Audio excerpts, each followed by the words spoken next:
Hey, welcome to the Eastbound eSports here at Southern Nationals. Little street stock racing here tonight. 15 drivers vying for the big win here. Twin 50s. Good friend of mine, Joe Chisholm. Smoker Joe, you're here tonight. How's it going, bud? Hey, what's going on, Mikey? Out in the rock. Doing good, bud. Yeah, we got 15 drivers in here, and they're already lining this baby up. We're going to invert this field in race number 2, but we're going to throw 15 laps on the board here at Southern National. Looks like Mr. Goss from Torbay will take the pole here. Brandon Campbell to the outside in row number 1. And in row number 2, Chantel Pottle will have Devin McDonald to the outside. Nicholas Codner will start in position 5 with Bob Hutchins to the outside. In row number 4, Owen Groves, the 9 car, will have Troy Burke to the outside. Row 5, Tyler O'Rourke will have Dave Horton in the 73. Row 6 is Brandon Hiscock in the 41 with Chris Walsh in the 10. And then in row number 7, the 84, Noah Healy just won a Bandolero Championship. He'll have Mike Rideout in the 88. And completing the field, our good friend Joe, the number 11, Phil Fowler.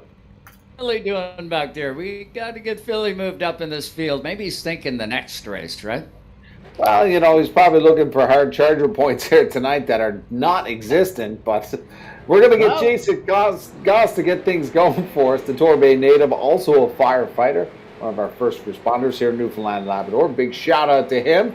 First eSport race for Eastbound in Newfoundland here tonight, Joe. Excited to get back into the saddle here in the off season.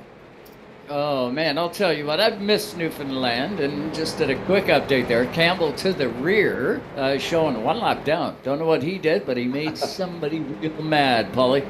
There's a bit of a shake-up here. Fowler has moved up to P13, so maybe some penalties are happening, but Brandon Campbell has left the server. So he has been booted from the server. Not sure why, but we'll find out later on from Tim. It's going to be a 14-car field as we get set to go here. Twin 50s here tonight. Street stock racing for the first race of the season.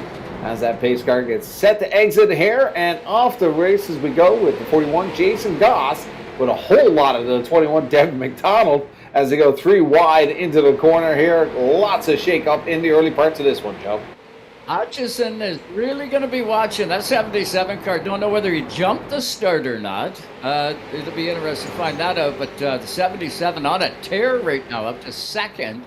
And looking Goss right on his rear deck lid. And how about the 01 also making some moves, Mike? Yeah, lots of activity throughout the field. The 54, Nicholas Cotter on a man on the move now as he drops at the bottom of the 5. The lone female, Chantel Pottle there in P4, trying to hold on in that black and purple ride. But one of the things, we got a first caution here. The 41 is around. That's Brandon Hiscock, which is going to bring in our good friend Paul Showtime Strickland Jr. for our first play-by-play backstory. How about the very first Kong Beer Bong instant replay for Eastbound eSports of the year? It's going to be Brandon Hiscock here in the 041, a little Smokey and the Bandit action going on there, finding himself pointed in the wrong direction. And we're actually going to back this up an extra lap because it almost looks like this wreck took about a lap to process. Focus in on that 041 car, and you can see gets a little bit out of shape coming out of turn number 2, kind of collects it just a little bit. How about that wrapping paper job on the 84 job? Look at that. That's nice. That's a good-looking car. 73 gets a little bit squirrely, and the 041 kind of slides on around as well and gets himself pointed in the wrong direction. But the good news here, fellas, looks like there's minimal damage. Doesn't look like anybody hit anything or anybody else, so we continue on through with the race. Might have been a little bit of contact there with the 73 with one of the other drivers, but I kind of missed that. Joe, did you see that? I didn't actually.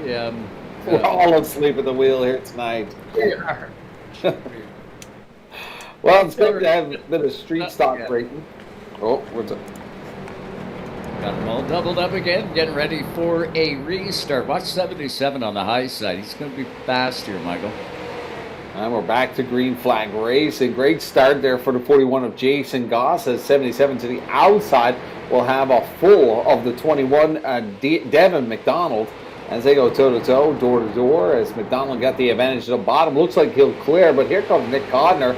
He's closing that gap. Hutchin finds himself to the outside, losing positions right now. Owen Groves also making moves up to fifth. Now he's in the top 5. Watch for that youngster to rise to the front of this field. 50 laps, Mike. Don't know what these tires are going to do from now till the end of this first 50, but you got to save a little bit for that second 50. Or do these guys get 4 more skins under them? Well, they also get a reset here on their cars here for the first race of the season. Tim Terry, the director for operations here tonight, has allowed a quick fix for these guys. So they may have to, they got a bit of an advantage here that they can dice things up here in the early parts and then go to that quick fix. But for the first one, they allowed the quick fix here tonight, and I got this feeling there will be some paint exchange between these drivers. Well, 11 laps complete and heading. Whoa, there's a big wreck down the back stretch. And they're still wrecking. Chantal Pottle. And just when I told you about the quick fix, I think some of these will be taking these on pit road here. And I believe the 84, Noah Healy, I've seen him collected in this one. But that's going to bring in our good friend Paul Showtime Strickland Jr. to take us back in time. Yes, sir. Kong Beer Bong instant replay number 2. We're going to take a peek and see what happened here. We're going to focus in, going to zoom out just a little bit, and you can take a look because there was quite a few things that happened here. There you can see the initial side-by-side action between Chantal Pottle and the 01 down there on the bottom. That's going to be Troy Burke on the bottom side. Both drivers slam into the outside wall, pointed in the wrong direction, and a lot of the drivers did a great job getting on through the mayhem, but a couple of drivers were definitely involved. You can see Noah Healy crinkling up the wrapping paper and trying to get that thing pointed in the right direction, but just kind of spun around, grabbed the gear, and, well, there he goes, shooting on down into the back of the field. They're going to be restarting here from 12th, it looks like, and a lot of drivers going to be using that quick repair here for sure. Lots of damage on the left side for Noah Healy in the 84, but it doesn't look like he's going to head down pit road. Mike, looks like what he's got he's going to keep, and he'll find out. Well, this is long, lots of left in this one with 36 left to go here. I think they may be saving that quick fix for possibly the next one, as we're already under 2 cautions here with 15 completed as we get set to go back to green flag. Lights are off the pace car as they come around here for the final time before the restart. Now, Joe, you've been at Eastbound since 2016. You're quite familiar with a lot of these guys. Specifically, our Bandolero drivers. Nicholas Codner was one of the top drivers coming out of that. Owen Groves, as well as Noah Healy. Healy now taking his big championship year here. So, yeah, dynamite stuff for those youngsters. Couldn't believe I watched a video that they did, I believe, on CTV or NTV, one of those. Great video that I seen with the champ, and couldn't believe the size of Noel Healy. He was just down there the last time I seen him, and now he's way up here. Look at these guys go up front, Michael. Gosh, nobody got anything for him just yet, but it looks like Codner's bidding for it.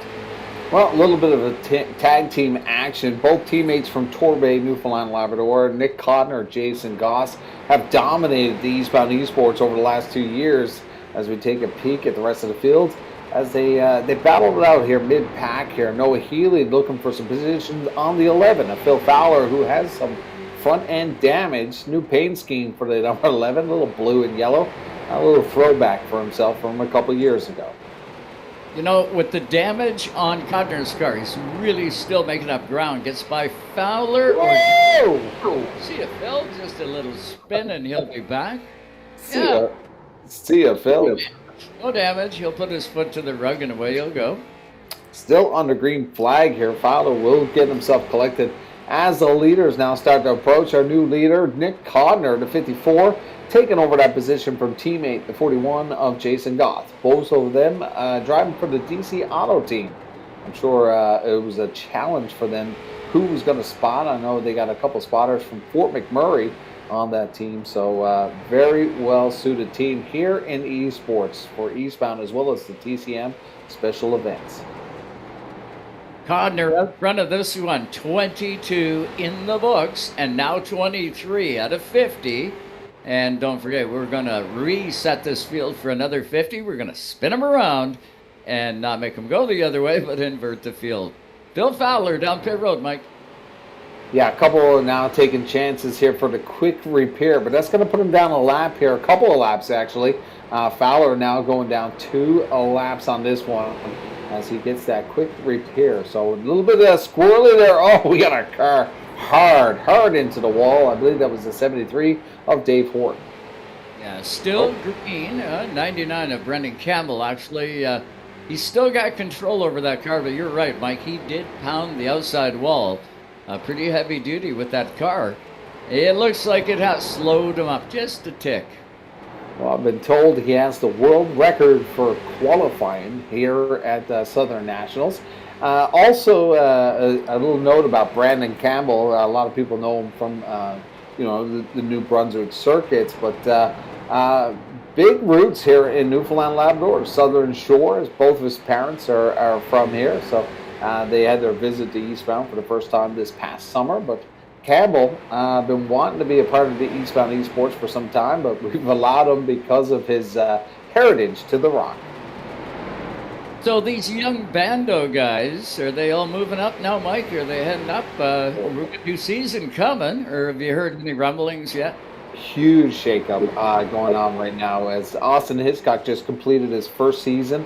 Youngest U.S. Legends driver for the Hanlon Realty U.S. Legends. He was the youngest at 13 years old. I think before that it was Waylon Farrell. But Austin Hiscock broke that record this year. He had a fab season in that series, and we look forward to seeing what he has next year. But Noah Healy has some plans, as well as Jacob Lawrence. So many of these young rookies now moving up. And I know Michael Neary just sold his car to the bomber there. Alex Evans now has a U.S. Legends. And we see the 01 hard into the wall. That's Troy Burke. As he clips the wall, that will bring out the third caution here, Joe. Yeah, we'll reset him. We'll get them all fired up. And Bedane has got this replay. Look at Paulie go. Back he goes in time, and kapam. You watch the 0-1 smoke the fence. Yeah, you can take a peek here. A little bit of side-by-side action with the 01 and the Christmas present. The Christmas present goes all the way up to the outside wall. The 01 goes all the way down to the inside wall. And, well, they kind of meet in the middle a little bit. The 01 gets spun around, grabs a gear, gets that thing pointed in the right direction. He's going to rejoin the tail end of the field. Looks like he's going to be the first car one lap down in that 01 car. Clicking off laps real quick here in the first twin 50. You know, that's got a real good bumper on it, Mike, that 01 car, because that car survived really a good ton into the fence. So that'll tell you what's going on with these guys. Hard into the wall, but going to get reset here. This one's clicking off pretty good. 18 to go here. 3 cautions so far, so not a lot of takers on the quick fix here.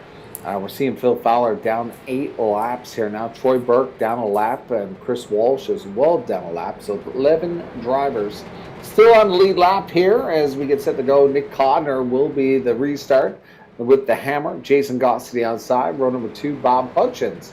We'll have Devin McDonald there. Owen Groves, Brandon Campbell in row number 3 as we get set to go. Lights off that pace car. There we go. Back to green flag. 54 with a shot of gas. Kind of figured that 77 is holding back a little bit. Here he comes on the inside lane. That's what he wanted, the bottom of the racetrack to make up some time. On Codner, we'll see if he can get clear of the 41 of Gus. And he just may, not just yet, he'll have to wait another lap, Mike. Well, I think what we've seen earlier on, he got jammed to the outside and lost quite a bit of momentum there. And now as he tucks in front of the 41, clears Jason Goss and takes over that P2. But have an eye on the 9. Owen Groves been sneaking up there, staying within the top 5 here. He's on a mission here as well. The 9, Owen Groves, we take a peek. He's got Brandon Campbell on the back bumper. We got a field of 6 cars actually vying for this one. That's Devin McDonald in the P6 as they now try to get around the 9 as he sticks his nose here. We got a car going around. That's the 99 of Brandon Campbell. Owen Groves taking on the challenge right now on the 41 of Jason Goss. He's going to clear and take over P3. Look at that guy go, man. He's got some wheels under him tonight. The 99 struggling a bit at the rear there. A little bit of contact, but he keeps her going. Bit nervous probably that Campbell now getting his shot in the Eastbound eSports for the first time. A lot of family probably at home here in Newfoundland watching them. looking for the big win here tonight. So sometimes a little bit of pressure does not work out for a driver, as we see the 41 hard into the wall. 21's going to go, but this one's going to collect a few here. Fourth caution with 10 to go here, Joe. Yeah, the bumper not quite as strong. I think he's missing a wheel. 31, I believe it is. The 41, he really pounded the fence there. Bumpers and parts go flying. Bumpers, parts, and all sorts of different things flying around here. A little side-by-side action here. The 41 and the 9. The 9 turns down just a little bit, and it gets the 41 out of shape. Collects the 21 car, the X-side machine. Oh, there you see a big hit for that red and black car. Going to have to double-check on the number of that. But, man, you can see just how hard of a hit that 41 took. That left front tire completely spun on around, trying to get that thing to go in front of the pace car, but he's just got no steering. Cherry red brake rotors on that thing as well, so he's going to try and get that car down the pit road, use that quick repair, and maybe see if he can make something happen here in the final 10 laps. If this was real life, you could see him go down pit road, and Dean Martin and Ches Cole's team, and they'd be banging on that, the crew from Torbay, to get that back on the race surface. Oh, they would. You can guarantee it. Great. Any relationship between the 10 of Walsh and Wayne Walsh? No. Okay. Not on that one. I believe Chris Walsh, Tim could help us out, but I believe Chris Walsh is actually from the mainland. Oh, is he? Or there you go. Wrong. Maybe you're right, not wrong. New driver for myself. I'll have to check. Well, if it was a Walsh, though, from that camp, you would think it'd have close to a 99. It'd probably have a Dodge. 100%, and probably sporting the 99 in this one. Man, I hope I'm right on that. Here we look at this. Codner gets a good jump on that 77, but Mike, I still think Hutchins got something in the tank here. Codner has won a lot of these Eastbound eSports and has dominated, as we see a lot of collection mid-pack there. Brandon Hiscock involved. Caution going to come back out again with 5 to go, Joe. Quite a few cars involved with this one. This is what we talked about earlier, that it would be a little bit dicey, but we'll see what happens in race number 2. But we're going to bring in Paul once again to take us back. First race back, everybody just a little bit squirrely, and you can see there is the... Well, we're going to back that up one more time because we missed the initial contact. But lots of side-by-side racing. Drivers using a little bit of bumper. You can see Brandon Campbell making his way up into the top 5 already. 041 spinning around, the Exalta car pointed in the wrong direction as well. Getting some sheet metal bent up here in the first of the 250s, but looks like everybody is able to drive away A-okay. But this is going to be exciting here. Less than 5 laps to go for the restart. Now tell me, Mike, on the restart or the next 50, we're going to spin these guys around, invert just cars on the lead lap, or does it go all the way to the back? I believe we're going to invert the whole field. The whole field. But shoot me if I'm wrong. I know Tim does a great job doing up these notes, but I had a bit of a crazy day. I didn't actually read all of the notes. I skimmed through it, but shame on me. Well, that tells you how much I read today. I was going to say, when do either one of you read the notes? I don't know. We're doing it live, baby. Yeah, we shoot from the hip, man. Live from Michael? All I know is I came in with a bottle of wine, and I do not have a bottle of stock or an opener. So this broadcast could have been real interesting. Mike, before that, okay, that is the pace car going off, and we are back under green. This is going to be big, boys. Chantal Bottle gives the 77 a room. That's going to bring in the 6th caution. Hutchins is not happy with this one, as he was vying for the win here in race number 1. But we'll take a peek here, as I believe there was some contact between the 77 and the 5. Paul, take us back. Another Kong Beer Bong instant replay. We're going to start it right from the restart. Keep an eye on that 99 car. You can see gets up 3 wide for second place. Chantal Bottle down to the bottom. Bob Hutchins making a little contact between the 77 and the 5. Brandon Campbell gets himself collected in another incident in that 99 car. Better luck in the Legends race after this, or even the second of the Twin 50s here in Street Stocks. But that 99 car having a rough go of it here so far. 100%. Lots of pressure on the 99 to Campbell as we see a bit of activity. Bob Hutchins down pit road, throttling that car. He's just pissed right now. To reset, that's a tough pill to swallow, the 77. That's going to set him back here, as I believe that may put him down a couple of laps here. He's showing 2 laps down. Unfortunately, as we get set to go, we get a couple of waiver rounds here on the 6th caution. 3 to go. Will it be Nick Codner? But look at this, who's going to be on the outside, the young gun, number 9, Owen Groves, part of the Quinlan brand, has some big plans for 2022. I've heard a bit of activity on the TCM interviews. I've heard that he's been interested in actually running a Pinty's race. Really? Yeah. I wouldn't doubt that kid can do it too. Well, he's got a great team behind him, and he's had. It wasn't the year that he won it. His uncle Jason Groves did take the championship. The team did bring home the big win, but we're back to the races here. We'll talk about him a little bit later as we see the restart here with 2 to go. Green, white, and checkered. Owen Groves trying to get to the back bumper of the 54. Nick Codner has been dominating here once he got past Jason Goss earlier on, vying for the big win here tonight as Owen Groves sets it off. White silk, white rag in the sky, Joe.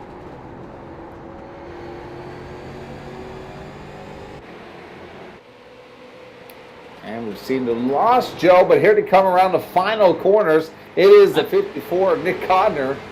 He's going to take it home. We lost you, Joe. Yeah, the phone was ringing. I had to go get it. Nick Codner taking it home here tonight, but Owen Groves doing a great job taking that P2. Dave Horton will fall in place for the final podium place in P3. Devin McDonald, Chantel Pottle, your top 5. Now they're going to invert this field and get going. It is twin 50s, Joe. And look at that. It does look like they're going to invert it right around. Now this will be interesting, and we'll see how Mr. Codner can make out coming from the rear of the field.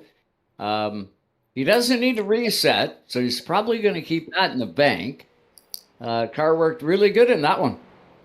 So did the...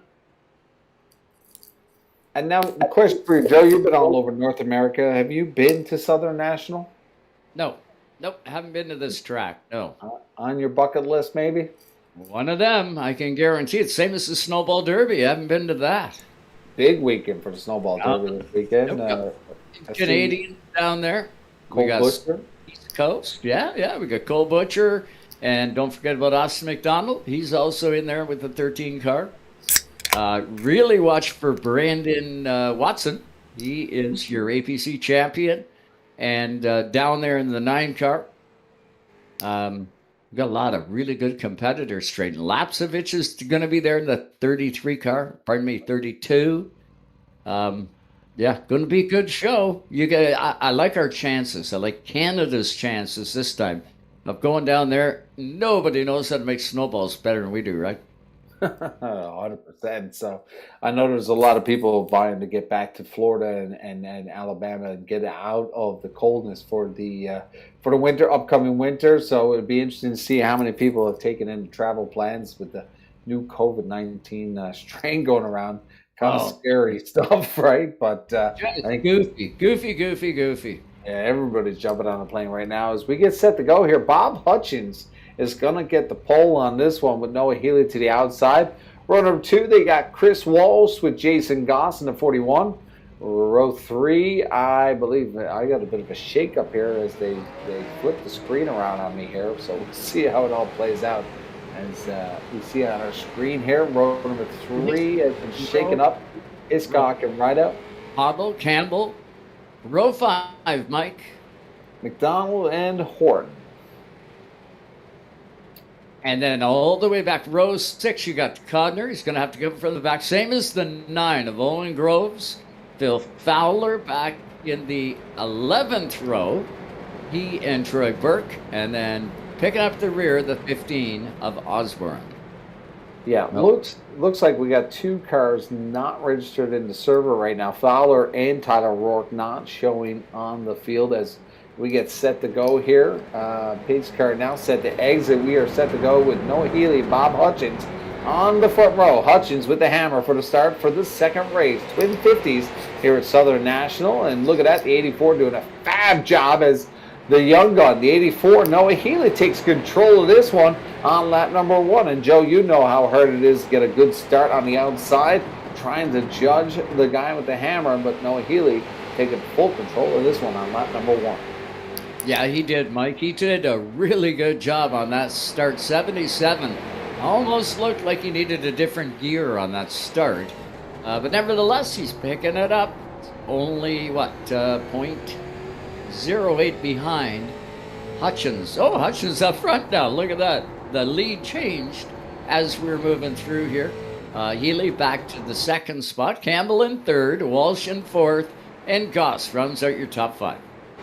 Yeah, as quick as that, Hutchins was back on it, wanted it back bad because, as close as this is to real life with the virtual reality headsets and everything else, and the models that they put into these race cars, very difficult on these restarts in the virtual world to try to gauge that when they're going to go. It's not like real life when you have that sense of that car next to you, but I've yet to see someone actually take over the lead on a start, but 84 got it done, but he's going to slide back now into P3 as Brandon Campbell, the 99, now picks up P2 on a chase for the Bob Hutchins 77.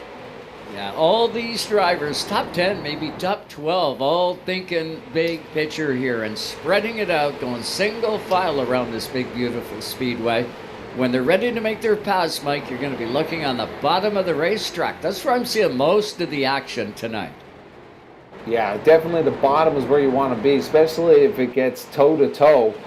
You get stuck on that outside, you're going to lose a couple of spots here as we get things going here. A little bit cleaner than race number 1 as we take a peek at the 21 of Devin McDonald. He's going to take one over there from Troy Burke in the 01. He who saves tires in this is going to smell like a rose near the end, and they're going to be able to stick on the outside where the bottom feeders, Mike, they're eating the right side rubber right up the cars. We got one around. 84 is around Noah Healy. We're going to stay green on this one. Only a lone soldier on that as he tries to pick it up. Bit of damage, but now we see the 01 around. Troy Burke is around. We're going to keep this green here as single car incidents. They are not going to throw the green for those unless there's more than one car involved. So as we keep going here, 11 completed. Joe Bob Hutchins still controlling this. You know how bad he wanted that first race, and with that incident, as we see the 21 get out of shape here now, a lot of guys throwing the car around here in the early stages. A little tank slapper there for the 21. He's got to gather it up, and he'll get back into a groove and start flying around the speedway. Not quite that many or not. Another kiss off the wall, but the 21 keeps her going. Yellow flies. Well, 3 times the charm for the 21. He's going to bring out the caution as Devin McDonald. We're going to take it all the way back here in the second race for the Eastbound eSports. Paul Showtime Strickland is going to take us back in time. How's that song go? Once, twice, 3 times a caution. One Panamera. Going to take a look here at the 21 here of Devin McDonald.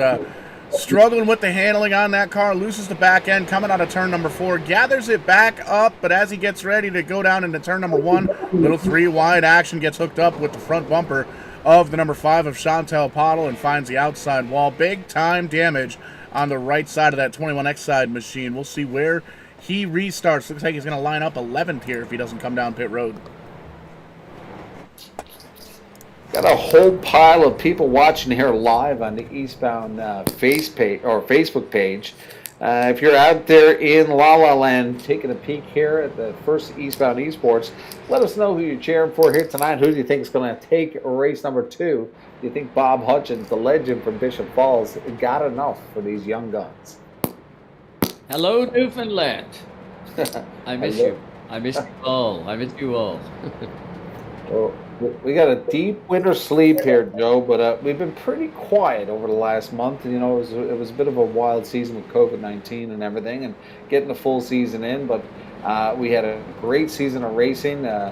We've seen a lot of young guns come into the Bandolera Series. 4 new drivers this season, so that was absolutely incredible. 4 new future superstars going to be vying over the next couple of years. But we got some big news coming out in the next couple of weeks, and as the schedule gets shaped for 2022, we'll be back on the airwaves and just before you know it. But we're back to racing. Bob Hutchins still controlling this. Nick Codner picking up 10 spots since the start of this one. He is your hard charger here tonight, Joe. He sure is, Mike. He is coming from the back. He's got something to prove here in the second 50. Got to keep the car clean, keep the nose on it, and keep that forward progress. Got to be patient. Still lots of race left to go. We're not even halfway in the second 50, and the 77 is out front. Codner back into that second spot. Campbell for third, Goss is fourth, and Owen Grove sitting in your fifth spot, rounding up the top five. Yeah, Groves also starting to the rear with Nick Codner. Has picked up 6 spots so far as he is hard trying to rejoin the field to the top 5. As we see Bob Hutchins, Nick Codner, Brandon Campbell, Jason Goss, your top 4. And like I said, Owen Groves hard on the throttle here as he got around Chris Walsh. And trying to set his sails to the front here as he had a fabulous first race. As we're close to the halfway point. 21 completed, 29 to go. Yeah, that field is starting to reel in the 77 cars. Gotta be careful. Gotta try and use as much as you can as Codner.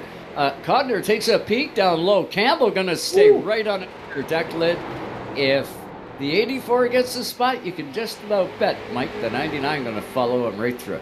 Well, the 77's fighting back hard, almost a little body rub to the front, but the 54 will clear. Here comes the 99 of Brandon Campbell, but we got lap traffic coming up that could play a factor here. I believe that's the 041. He's going to go to the high side and let the leaders come through.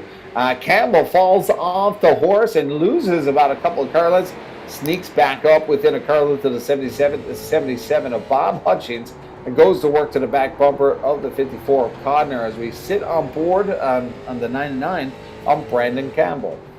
Yeah, Brandon Campbell now settling in. He has got one focus right now, Mike, and that is to get that 77 car and that set sail for the 84. He can't wait too much longer. Halfway this time by.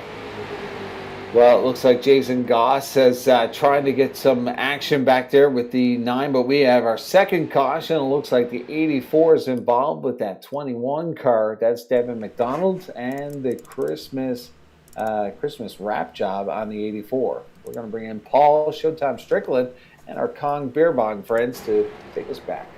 Yeah, we've been eyeballing these 3 cars, battling it out, the 84, the 21, and the 5 car, and you can see coming out of turn number 2, 84 just loses the back end of the race car, slides on around, and unfortunately collects the number 24 car. And you can see a little bit of extracurricular activities there, trying to get the cars pointed in the right direction. Here comes the pace car. Those guys going to lose a lap here as they get things going, and you'll probably see them down on pit road. Definitely see the 21 car come down pit road and try and use that quick repair. Now, Joe, do you call that a slide job? I call that excited. With the 21, he's very excited. Oh, 100%. A couple months off behind the wheel, back behind the simulator for the start of the season. This kid's got a lot of skills, so it's be interesting to see what he has in the off season and what he's going to bring to the table in 2022, because I'm sure that Healy Camp has some plans for the young gun and his future career in racing. Tim. Last to first. How about that? Timmy, you with us? Yeah, I am. Mike, who do you have driving the pace car tonight? That's Bob Smith. Okay, because he just flew out of the pits going 100 miles an hour. Can you get on the radio to him and tell him to slow down when the caution comes out? 10-4. 10-4. Maybe Codner can hit the pace car. Here we go. We're going to set to get back to action here as they get all jammed up here. Pace car has exit. There goes Robert Smith.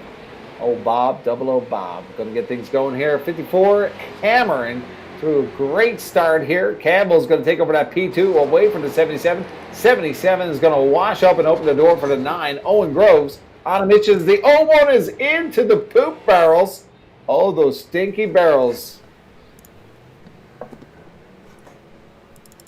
Kong Beer Bong Incident Replay numero 3 here for the second of the twin 50s. And Man, oh man, I'm glad you were able to censor yourself there, Mikey. I think if we had that bottle of wine open, you might not have been able to. But I almost let it go. I had to stop. I was like, okay, we're not going to do it. there you can see the green flag That comes water out. does stink.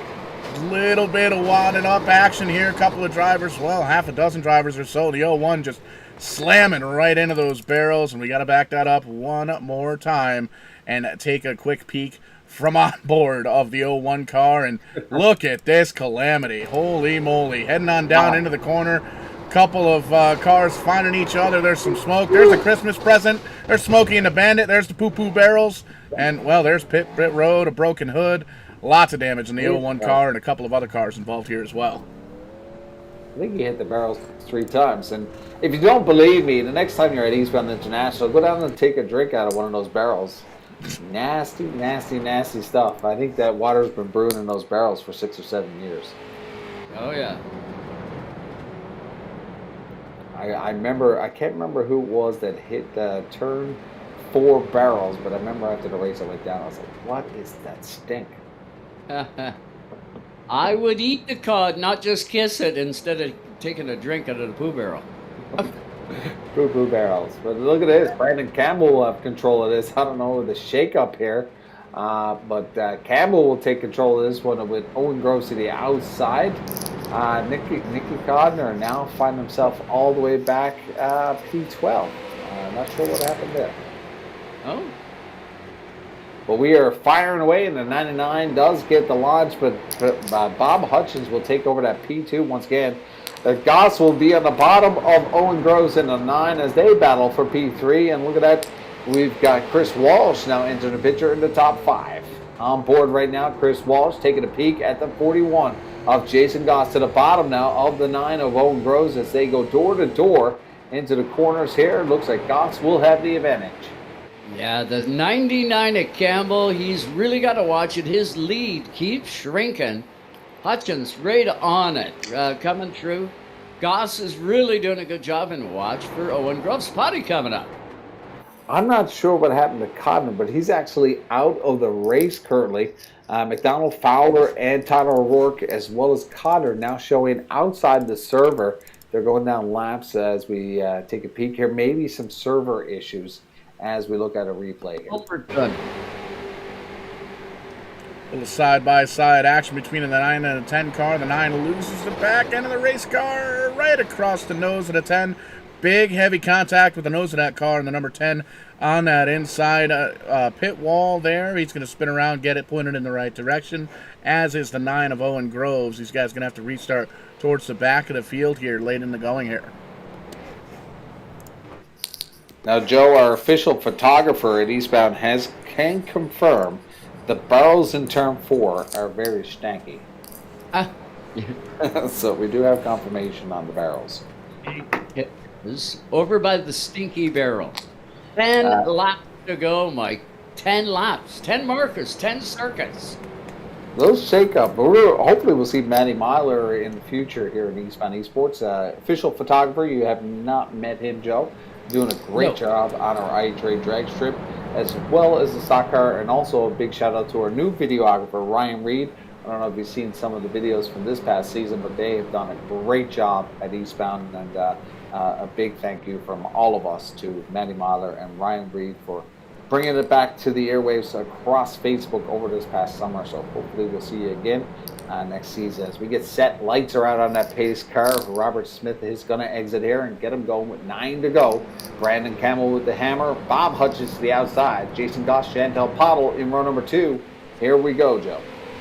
Yeah, look at Campbell take off on this one. He wants to run and hide, and he's going to have to, because I'll tell you what, Goss has got that 41 car rolling right now. 77 on the high side, back in 3rd spot. But look at this. We got the 88 coming into the picture, Mike. Yeah, I'm not sure what's on to go with the restarts here with Hutchins, but that's twice now. He's lost a lot of momentum as he tries to capture the top 2 here, as we see a huge battle for that P4. That's Owen Groves to the outside. Michael ride out on the outside. The 01's going to go for a ride here, and that is going to bring Still green. Still a green flag. That's the 01 of Troy Burke, a single car incident. as we continue to go. 6 to go here, Joe. We got another car around. Still green. Single incident as well as we keep this going here. And 5 to go. Fistful of 5, Joe. 5 to go. Amazing run for the 99 at Campbell. He had his eyes focused in. And look at him go. He's out front. He has got about, I'm going to say about 0.8 of a second lead right now. It can evaporate fast, though, here, Mike. Oh, 100%. This one's not over. I got a funny feeling we're going to see one more caution before we get to this. This could end on a green-white checkered, but we'll see in just a moment of time. 3 to go here as Campbell controls this. Jason Goss a little bit off the pace as we see the yellow. There it is. I am a gypsy. Yellow flag with 2 to go. I pressed the caution button, Joe, the button that that we all have in the tower. Oh, this is quite a little bit of a flip there, Mike. I put some TNT in that car. Jesus Marimba with the replay. Going to take a look at this. Look at this 10 car. Right outside the Christmas present. There's the initial contact up into the wall on the lid. 1, 2, 3, 4. I can't count that fast. At least half a dozen, maybe 8 times. The bumper almost held on. And then he called the quick repair to the pit road. But you guys know the rules. We get a car that goes upside down. We got to take a look at it from inside the street stock. There's the contact. There's the wall. Ground, sky, sparks, ground, sky, sparks, sparks, ground, sparks, ground. And the 84 car getting a little piece of reaction as well. Joe, I don't know if he's watching tonight, but Andrew Morgan could attest to that rollover. Do you remember that one on that qualifier? I will never, ever forget that. That was the first year we implemented the Hans device. Unbelievable. Yeah. To all drivers that say, I don't need a Hans device, ask Andrew Morgan. Yes, you do. Green, white checker. We are off to the races. Battle for P2. Bob Hutch and Jason Goss going at it. 84 off the pace, almost into the pit wall, but we are still under green as they come and collect the white rag in just a moment. Here it is, flying white silk. It's all Brandon Campbell in the 99. Couple more corners and victory for the 99 of Brandon Campbell. As Campbell rounds 3-4, he has earned his right to call himself a winner here tonight on Verdane. Look at that. Whoa, as we got back. Across. Oh. That gets him across to the line. Count it. The 9 crossing the finish line. That's going to find himself in 9th or 7th position, but he could have picked up a couple more if he wasn't wrecking. But your official winner here, Brandon Campbell. Joe, I told you about this cat earlier on. A little Willie's coming from the 99 earlier on in race number 1, but he gets it done in race number 2. Probably got a few fans, his mom and dad, and several of his family here in Newfoundland, Labrador, watching in on his first Eastbound eSports and taking the big win. We'll have a quick word with him a little bit later, but our podium finishers, Bob Hutchins, the Legends from Bishop Falls, taking P2. Jason Goss from Torbay, the 41 machine, part of DC Auto, on the top 3. Chantel Pottle and Dave Horton completing your top 5, followed by Troy Burke, Owen Gross, Mike Rideout, Brandon Hiscock, Noah Healy, Chris Walsh, Nick Connor, Devin McDonald, Philly Fowler, and Tyler O'Rourke. Tim, what did you think about that? I thought that was pretty good. We're going to have a couple of these guys and chat with us. And Mike, I think the first one that we're going to chat with, we'll chat with race number 1 winner. Had a little bit of a connection issue in race number 2. Why don't you chat with Nick Codner? Hey, Nicky, what's going on, buddy? How's it going, Mike? Big win to start the esports season off. Like always, you've been a dominant force here in the Eastbound esports. What's going on? What's new in your life, bud? I mean, I wouldn't say much new. Still doing the same stuff, just a different year. So, I love doing these things. But my freaking computer decided to turn off there halfway through the race. So that sucks. But we won the first one, so that's all that matters. That's what happened. I seen the big launch there in race number 2. You were a hard charger from the back of the field, trying to come up and take this second one to make it back to back. But that's what it was, an internet issue. So that really sucks. But hopefully we'll see you back for the next one. I've been watching you on social media. I know you're grinding at the curling. Just to give us a little insight on what's going on with your curling career right now. So right now we're just preparing for provincials there in early January. We're killing it in our league this year, our Wednesday league. I think we're like 6-3, something like that. And we went away to PEI there a couple weeks ago, but we didn't play that well. So we're not going to talk about that. But we did go to PEI a couple weeks ago. Well, Hopefully, I mean Brad's going to the Olympics again, so everything's good over here. well, there you go. Nick Codner, not only a crafty race car driver, Joe, this cat can throw some rocks. Yeah, he sure can. Awesome. Just see, Nick. Good job, man. Too bad that computer pooped out. You were coming. Yeah, I mean I thought I was going to get there eventually, so I didn't think I was going to get there that quick. But the old computer died on me. But it would have been a good finish, I think. You never did hit the reset button at all, right? The car was fine all night. Oh yeah, the car was perfect. I never touched anything. Oh, boy. Good job, man. Good job. Nice seeing you behind the wheel again, even if it is virtually. Thank you guys. Appreciate it. Have a good night. All right, Nick, one more thing. Anybody you want to thank tonight? First off, my parents. I know they are sighing up there that the computer shut off, but that's it. And also the partners, DC Auto on the Hood, Winco Flags, M&R Performance. Those guys are big. Hopefully we'll get Michael back on one of these things soon. But that's it for me, guys. Thank you. Awesome job there. Nick Codner, young gun from Torbay, Newfoundland, Labrador. Always a pleasure to see him, and always a front runner here in the eSports series, whether it's a TCM special event or the Eastbound eSports.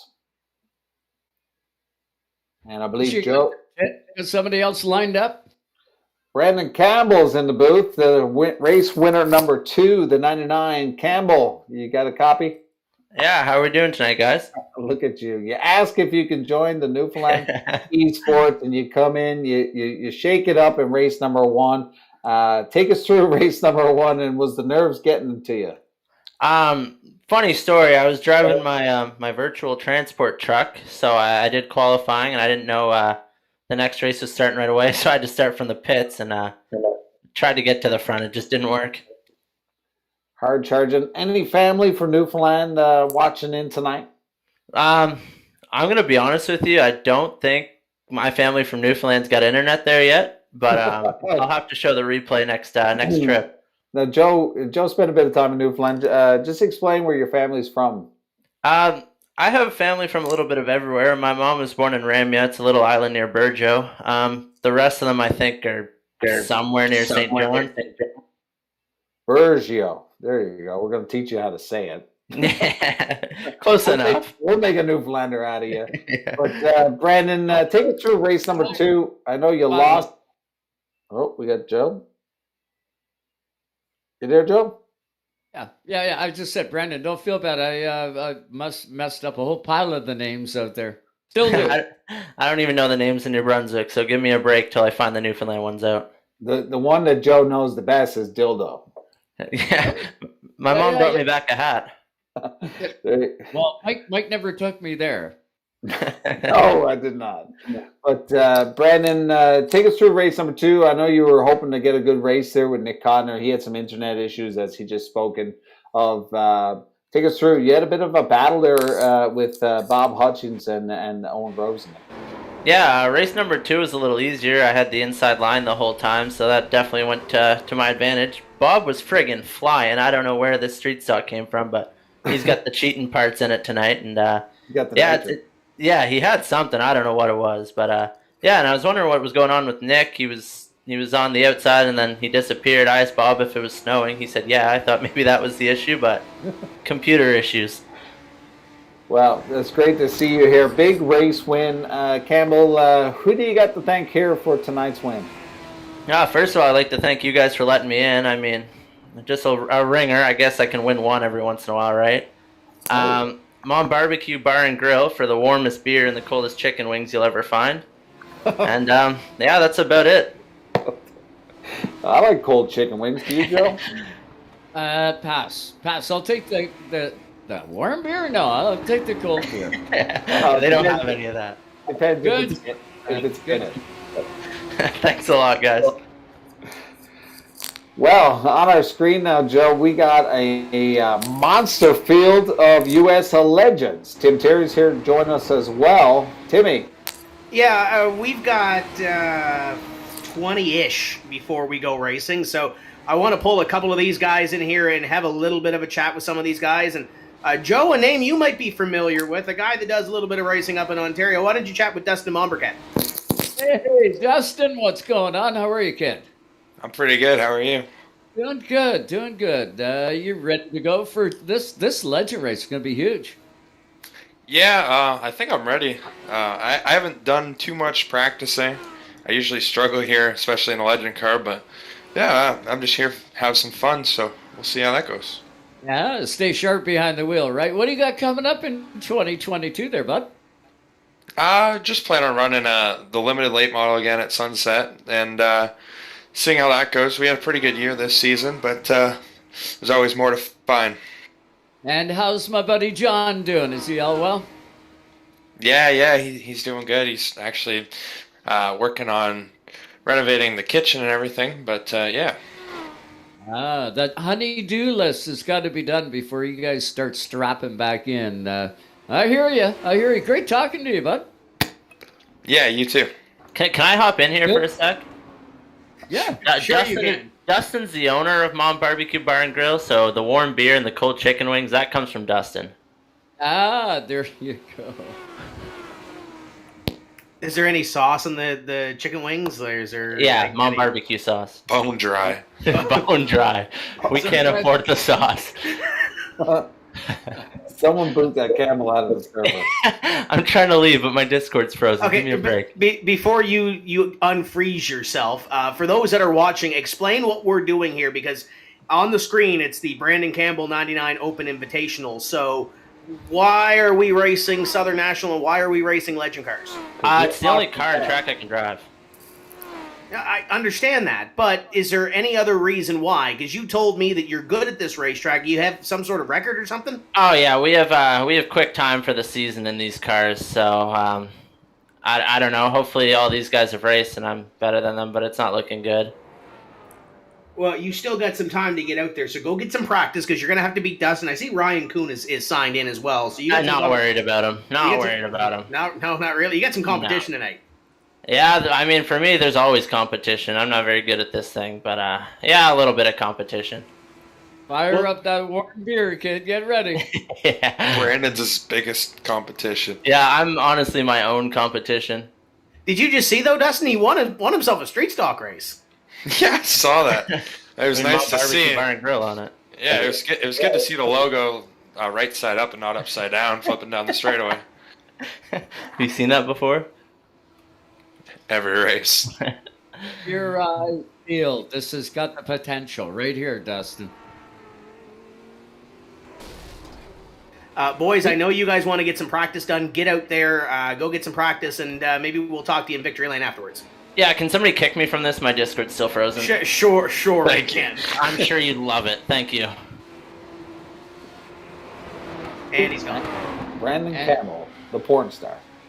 Ba-boom. Bada bing. So Tim, did you lose a bet or something For what? with Brandon Campbell for this race? No, so we actually had the conversation off the end of the racing season, and obviously for those that know, Brandon's a part of our TCM TV family. Did some production in Sydney on our last race during the soft launch, and that's kind of where the conversation started. And we said, what are we doing for the sim racing season?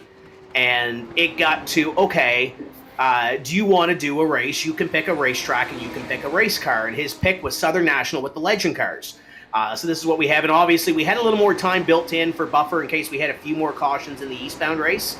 So that's why we are still waiting. The drivers are on the racetrack practicing. We may get one or two extra in here to chat with us prior to the race, but it's going to be pretty simple when we do go racing. We're going to have up to 4 heats of 10 laps each. Right now, I believe we are sitting at. Just going down the list here of people that are signed in, guys, I think we're at close to 40 in the session right now. 31 have taken time, and then there's about a half dozen more that haven't. So we should be around 30-something taking the green flag for qualifying. We're going to start 23 in the feature. So those days of the last chance qualifiers are going to be big here because we're going to see some guys load up and go home before we even throw the green flag tonight. I love it. I love hooligan races. This is going to be good.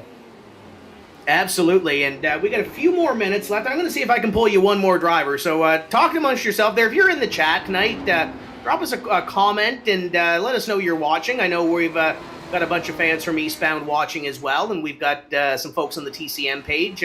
Just had Frank Fraser on here last night. It was a great time chatting with Frank and catching up with him and telling some stories. So if you're out there and you're watching us, drop us a comment down below. Let us know that you're with us, and we're going to be qualifying here in approximately 15 minutes. I'm going to see if I can grab you one more driver, guys. Go on to it, Tim. A lot of cars, Mike. This is going to be very interesting. Yeah, big field of cars. You know, Chris Ewing, I haven't seen him in a while. Great racer in the 50 here tonight. Dave Cassidy, always a pleasure to watch. Mike Rhino's in here. Craig Tully. So many big drivers, but one in particular that I only just recently got to know was Ryan Kuhn, the 72. So it'd be interesting to see what Ryan has for us tonight.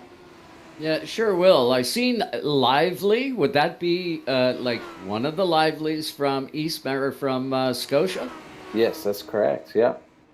Cool. Yeah. I'm seeing some names. Mars, another one. I'm thinking maybe Owen Mar. Noel Fougere's in here. Absolutely, and Noel is focused right now, Mike, on trying to dial in his legend car. As you see on the screen with the rotating graphics, he is the point leader coming in. So something we started this season. These races happen periodically throughout. We broadcast some of them, as you see here this evening. Some of them we do not. What we did this season is we're taking championship points, so they can count their best 15 towards what would be a championship.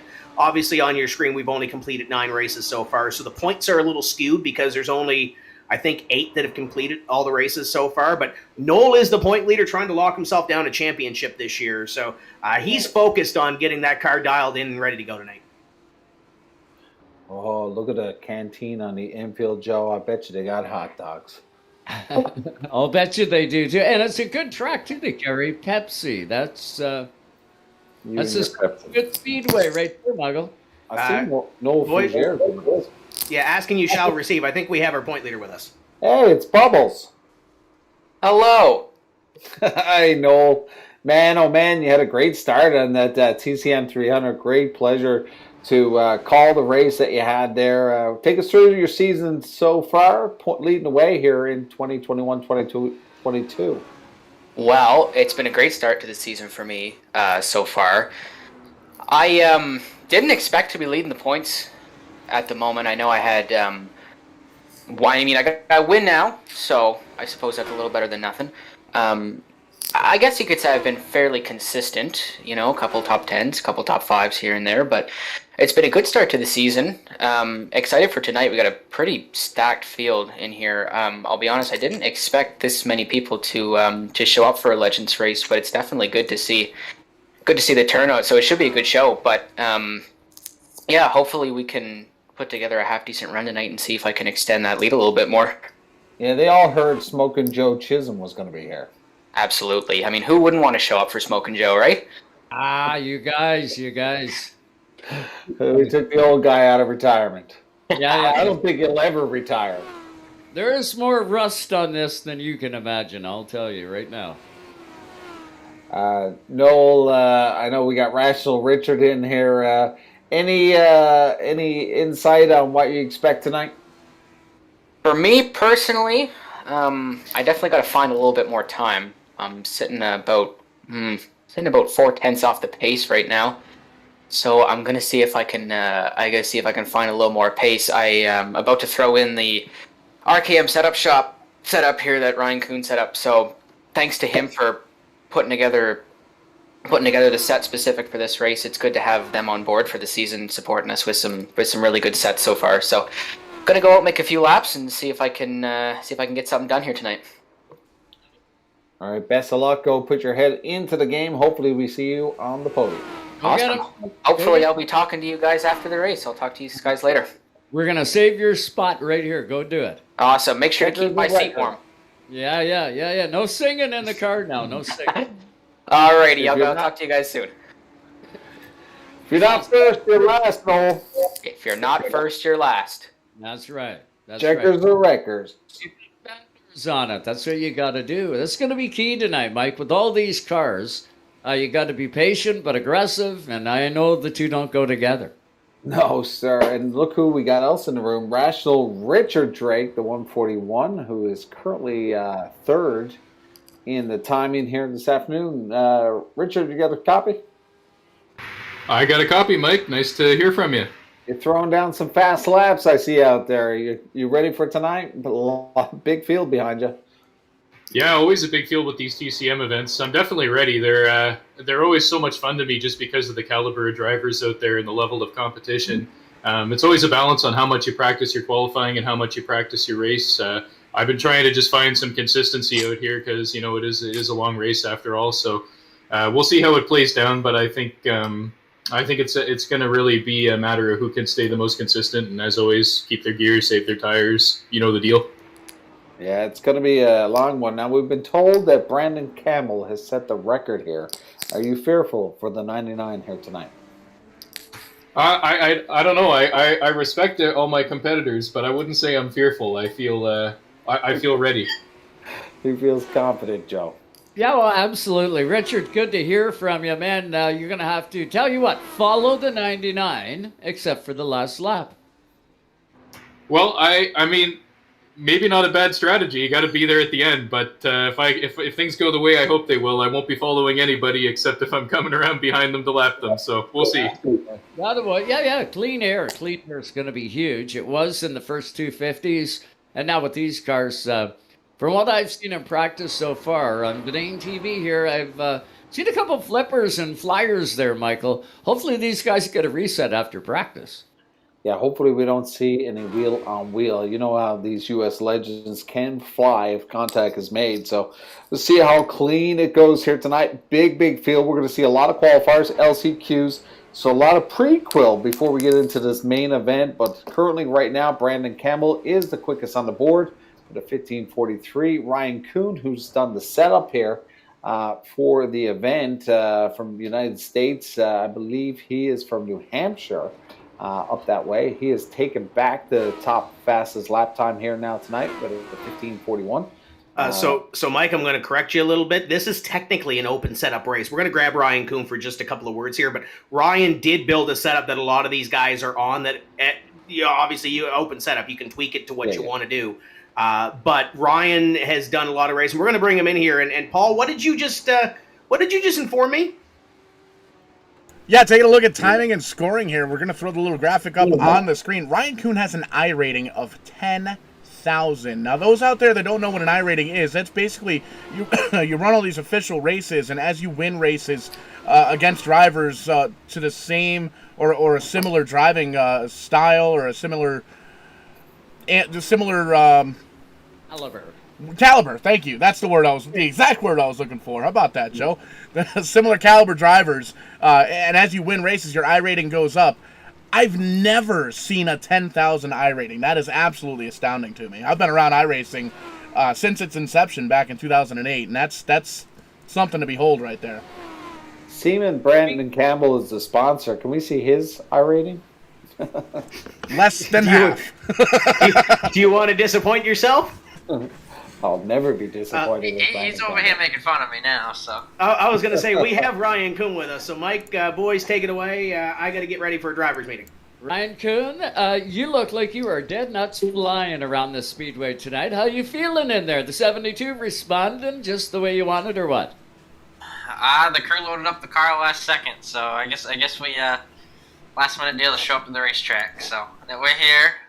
Crew did a good job setting up the car, aka me. But I don't know. We'll see how it goes. I mean, obviously we got that set up on the website, and that thing's a freaking rocket ship. So we're trying to get Dustin up there. I'm trying to help him through and trying to get him a little faster. But he says he ain't too well in these legend cars. So we'll get him there though. Atta boy. Tires for tonight's race. Do they come into play? Do you gotta save them, or can you just go all out? Heck, I don't know. It's gonna be different, you know. The first 8 or 10 laps, the car is so edgy, and then after that, it comes to life until about lap like 15ish. Then the pace just drops off from there. So, I mean, it's it's gonna be tough to say. If we can get some green flag runs in, then I'd say we'll need some tires. But if it's a caution fest, we might be staying out there the whole race. I hear you. Now, with an I rating of 10,000, yes, 10,000, safe to say you do your Christmas shopping online, man, because you probably don't get off iRacing. No, I actually work full time at a tire shop. I was there earlier today. All day. I'm there 5 days a week, 8 to 5, and people think I grind this stuff all the time. I really don't. I got a full time job just like most people, and believe it or not. But that's on top of the RKM deal. So Right.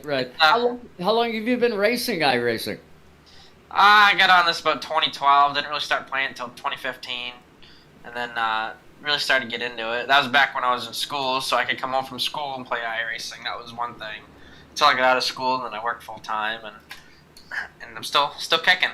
Okay, summer 2022. Where can fans look forward to seeing you? Where are you going to be? What are you going to be in? We're gonna be running past Tour National, Pro All Star Series, National Series. We're gonna go for points on that. Maybe past New England South. Not sure yet. We're gonna kick off the season midway in March at Hickory Motor Speedway for the Easter Bunny. So it'll be cool. We'll be at the Oxford 250. We'll be at all the big New England shows, and maybe at the end of the season we can get down south to maybe Nashville, Five Flags. Who knows? What's it going to cost to get a Verdane TV decal on the car? Say that again? What's it going to cost me to get a Verdane TV decal on the car? You got to say decal. It's a Canadian race. It's decal in American. Heck, I don't know. We're going to figure out what the car owner wants to do. We're driving his cars next year, and I got a huge. I think we're gonna win a lot of races next year. We get new cars, and I think hopefully next year is my breakout season. And like I said, I'm thankful for my opportunities. This was a tough one to get. We finally got it, and hopefully it's our big break. Well, we added a couple of those decals. Sorry to cut you off there, Joe. To Corey Casagrande's number 7 CT. Won a couple of heat races at Stafford, and then he won the big show down at Jennerstown last season. So those decals are worth like 5-6 horsepower apiece. I'm just saying. Heck yeah, I'll be racing with him next year. I know he's a Connecticut guy. He'll be good at Thompson, Stafford, all the New England tracks. He's good everywhere, and next year we get the same chassis he's got as a Fury car. So it'll be fun racing with him. Joey Pohl still whipping around down there. Oh yeah. Still going. Yeah. Fantastic. Great driver. Ryan, this has been great catching up with you, man. Hopefully you get a chance to get down there and kiss the cow. That'd be kind of cool. Oh yeah. And then who are you going to take in the Snowball Derby? What are you thinking for this coming weekend? This could be a stout field. I had Stephen Nassy on Sunday night, and I'll tell you what, that guy's geared up. Heck, man, it's going to be tough to say, I want to root for the Port City boys. I think they've got some good cars to the racetrack, Bubba and Ryan Preece. That'll be awesome to watch. I think Preece will be really fast. They got that Port City car on rails. I don't know, there's a couple guys that come to mind. Derek Thorne will be fast. Majeski will be fast, like always. I'd like to see Luke Fenhouse run good as well. He's a good kid, and he won the Quickie Driver Development Championship this year, and I'd like to see him run really good. And I don't know, it's tough to call. There's about 15 guys that can win that race. Oh, no kidding. Cole Butcher going to be a threat. He's going to be a threat. Oh, I forgot about him. The pole, but he has now 4 years experience at the Snowball Derby. So I'm looking for big things out of the 53 Atlantic Tilt Load car. He's going to be interesting. And we got Brandon Watson going down. We got a couple good bullets coming out of Canada. This is going to be the Snowball Derby to watch. It always is, but this one here is going to be a little special. We got some guys out of Canada we're going to be able to cheer for, but it'll be kind of cool to see you down there, Ryan. Someday, once the funding comes around and we can really do it, those motors ain't cheap, especially the big built motors. They're expensive, but that's why it's so hard to get down there and do what we do to have fun. And hopefully we're going to go down there for the flake, but, unfortunately we couldn't get things worked out, and we'll try again next year and maybe run the snowball if we can have a really good knockout season. And, It'd be cool to get down there. Good things come to people that wait. I like your chances when you get down there. I know which guy I'm going to be pulling for. Hey, IWK 250 coming up. Don't forget about that big nut. You'd like to come up here and crack that one. I might have to, I mean, First weekend. Yeah, there's a lot of big races up north, and I'd like to hit. And I want to hit. I wish Jukasa was still around. I hit Jukasa, but unfortunately, it closed down. That's the track right down the road, man. It's tough pill to swallow that one's gone. But I know. Delaware Speedway got some new pavement on it. It's going to be an interesting joint this year. It's going to be exciting. But that IWK 250, guys like Ben Rowe, Mike Rowe, all in your neck of the woods, they got their name on that trophy. I'd be kind of cool to see your name up there. It would be. I mean, heck, we could might head up there. I don't know. We'll see how it all works out. It's really not our call this year. It's more the car owner's call, and hopefully we can get around different places. Get ready. Well, you better strap on and go out there and qualify now in that 72. Good luck, brother. Thank you, guys. Appreciate it. Ryan, there's also a love boat that comes up to this island that has a beautiful 3/8 mile high bank elevated backstretch track up here at Eastbound, right? Oh, yeah, no kidding. Yeah, there's a bunch of places up there I'd like to get to, especially. We'll have to send you a plane ticket. Absolutely. A little vacation on the rock. But put that 72 in your briefcase and away you go. Yep. I hear you. We're getting set here, Joe. We're going to do some qualifying. We got a big night here tonight with the U.S. Legends.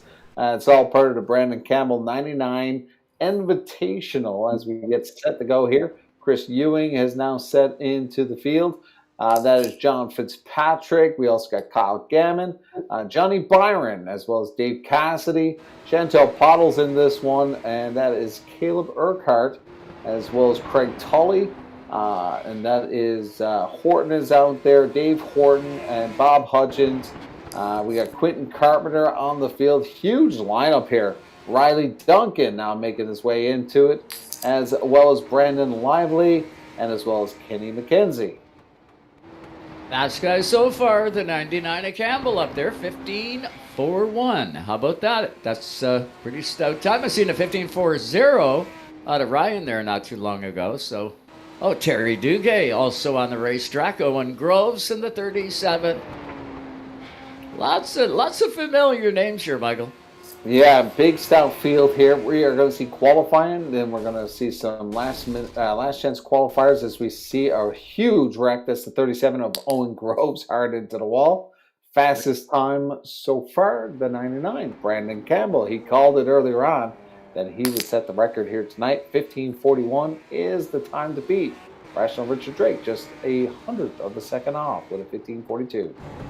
Ryan on the track now. Let's see what he can pull off here. I believe this is his qualifying lap. Nice. Look at that. Right up to the wall, down to the bottom of the speedway. Right down onto the flat. He's got a good setup in that car. Back up to the high side. Diamonding those corners real nice here, Mike. Yeah, Kuhn has done a fab job in these TCM special events. His team has put together some great setups. Drivers had the option to grab it, but he is going to set the pace, 15:37. That is 4/100ths of a second faster than Brandon Campbell. Yeah, that's faster than he was even in practice by a couple of ticks. Good qualifying effort for the 72 car. Setting a blitz speed 15:37. I think you had him all jacked up there, so he went out and threw down a whopping lap time. As we continue on, as now we're getting set, I believe, for our first heat race.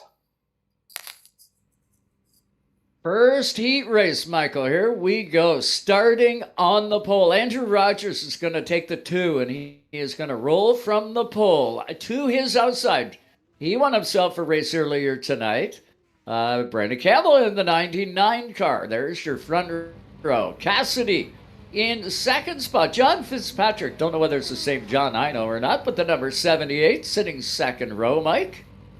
Little Caleb Urquhart in position 5 with Dave Horton to the outside. believe that's Christopher Carter in position 7 with Noel Fougere to the outside. And completing your field on that inside of row number 5, Mike Alexander, one of my favorite drivers here in the TCM events. He'll have Dylan Black to the outside. It'll be 10 cars for 11 laps by the look of it. They'll come and take the green flag, and that'll fix itself on the ticker, I think, with 10 to go. But just wanted to let you guys know that we are doing 4 heat races tonight. We are at 41 connected drivers to the session. So 4 heats tonight, top 4 to the main, everybody else to one of the 2, I believe, LCQs. Good So deal. how many people will be going home? There are 23 going to the main, so 41 minus 23, you can do the math. 18 will be taking a beverage on the couch. No, Mike. Put your Newfoundland calendar away and grab your Ontario calculator. Do it again. 23 plus 18 is 41. I don't know what planet you're on. You still got the pace car out there. That's one more. Oh, you're a smart ass. Oh, no, I'm not. Dumbass. Dumbass. Pace car gonna hit pit Who road. the hell is even watching this tonight? But we're going to set them up and stack them up. Lights are out on that pace car. We are getting set to go. Cassidy on the front with the hammer. Campbell on the inside. Looks like they switched spots here on this one. My apologies. Campbell has the hammer on this one. Okay. Getting We gotta excited fix over it it. up because now it's at 9, Polly. Anyway. We need to get the wine going here, but we are set to go. Green, green, green. Green flag. Campbell with the hammer. There we go. 10 to go.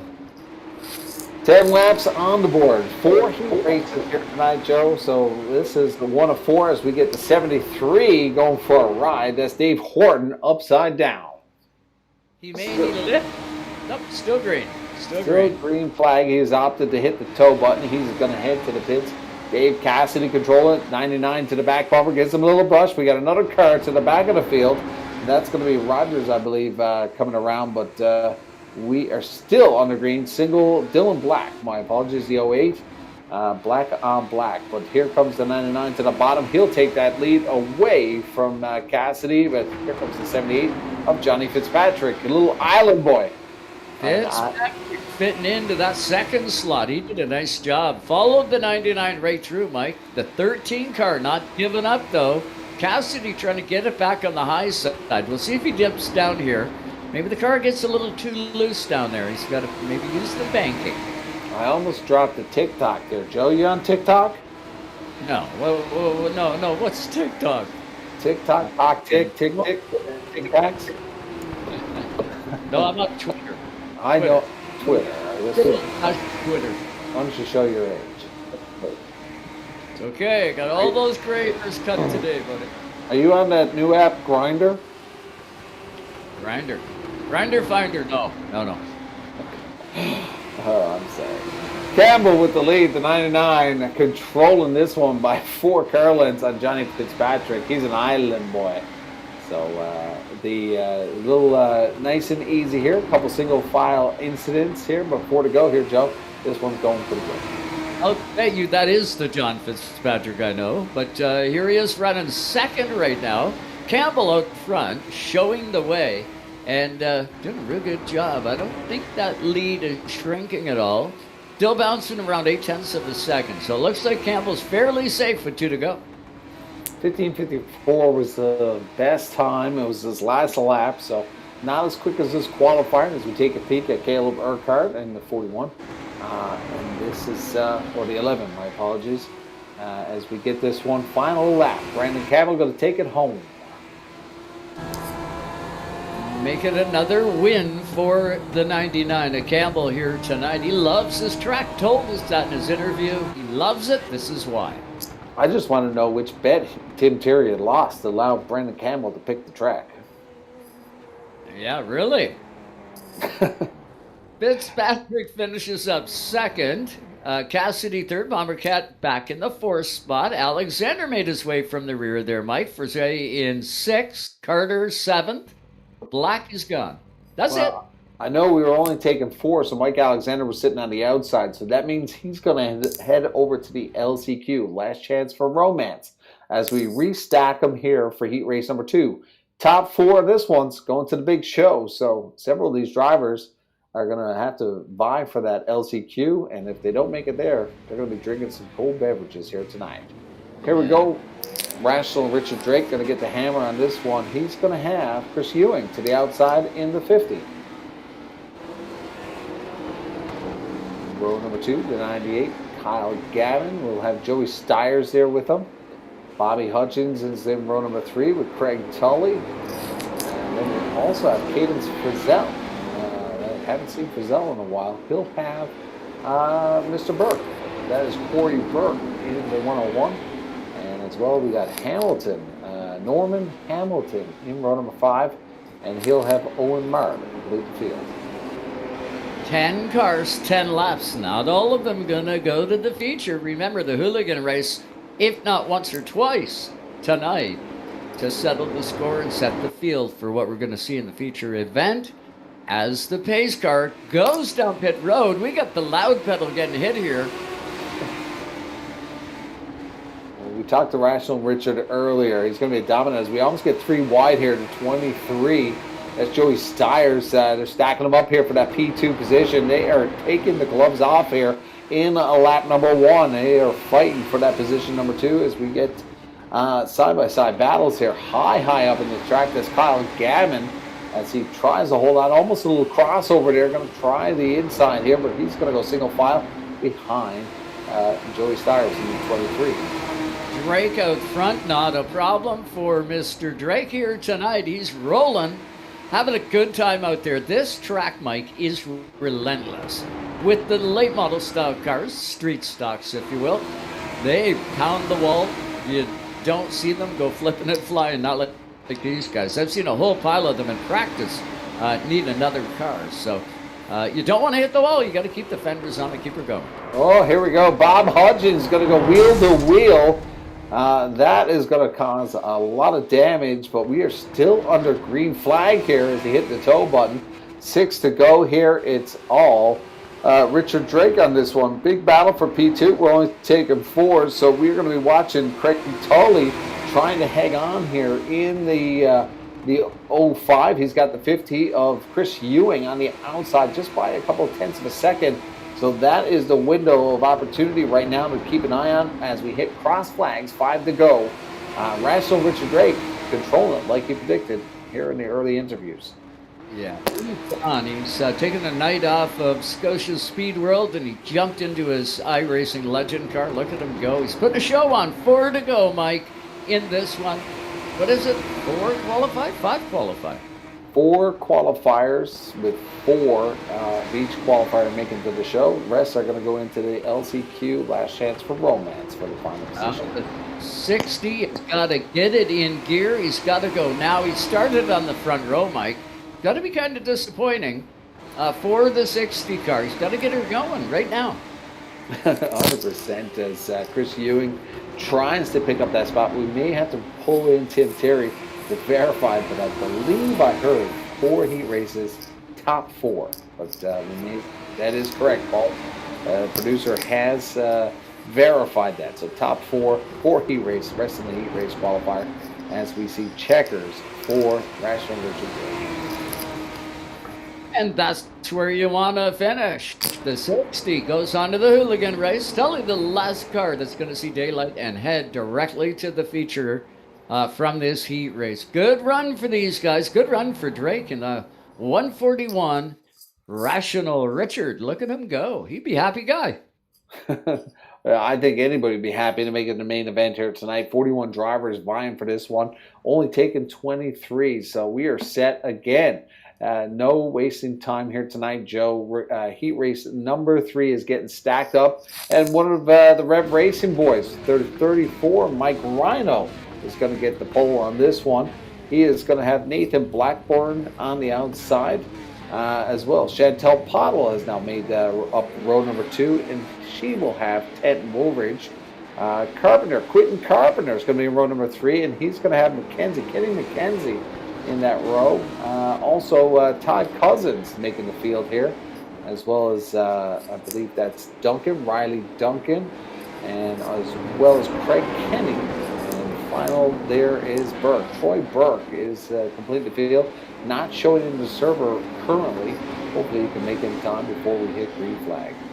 You got this one, Mike. Got to throw a log on the fire. I will be back. I'm not going to go fast here.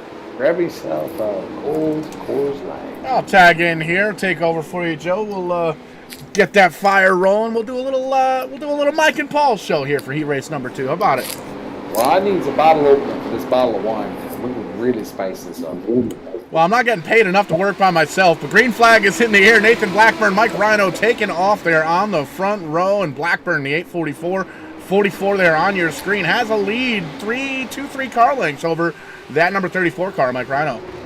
This U.S. legend restarts and starts are just amazing. You know, short wheelbase, lots of power. We got to see the street stocks earlier on in the Eastbound eSports, but lots of activity in the early parts of his heat races. We've only seen single file incidents. We haven't seen the caution yet here until a little bit later. I'm sure we'll see something here. But great jump from Nathan Blackburn to take control of this one. Mike Rhino jumping back out. Huge battle from the front. Rhino re-commanding the lead here on this one.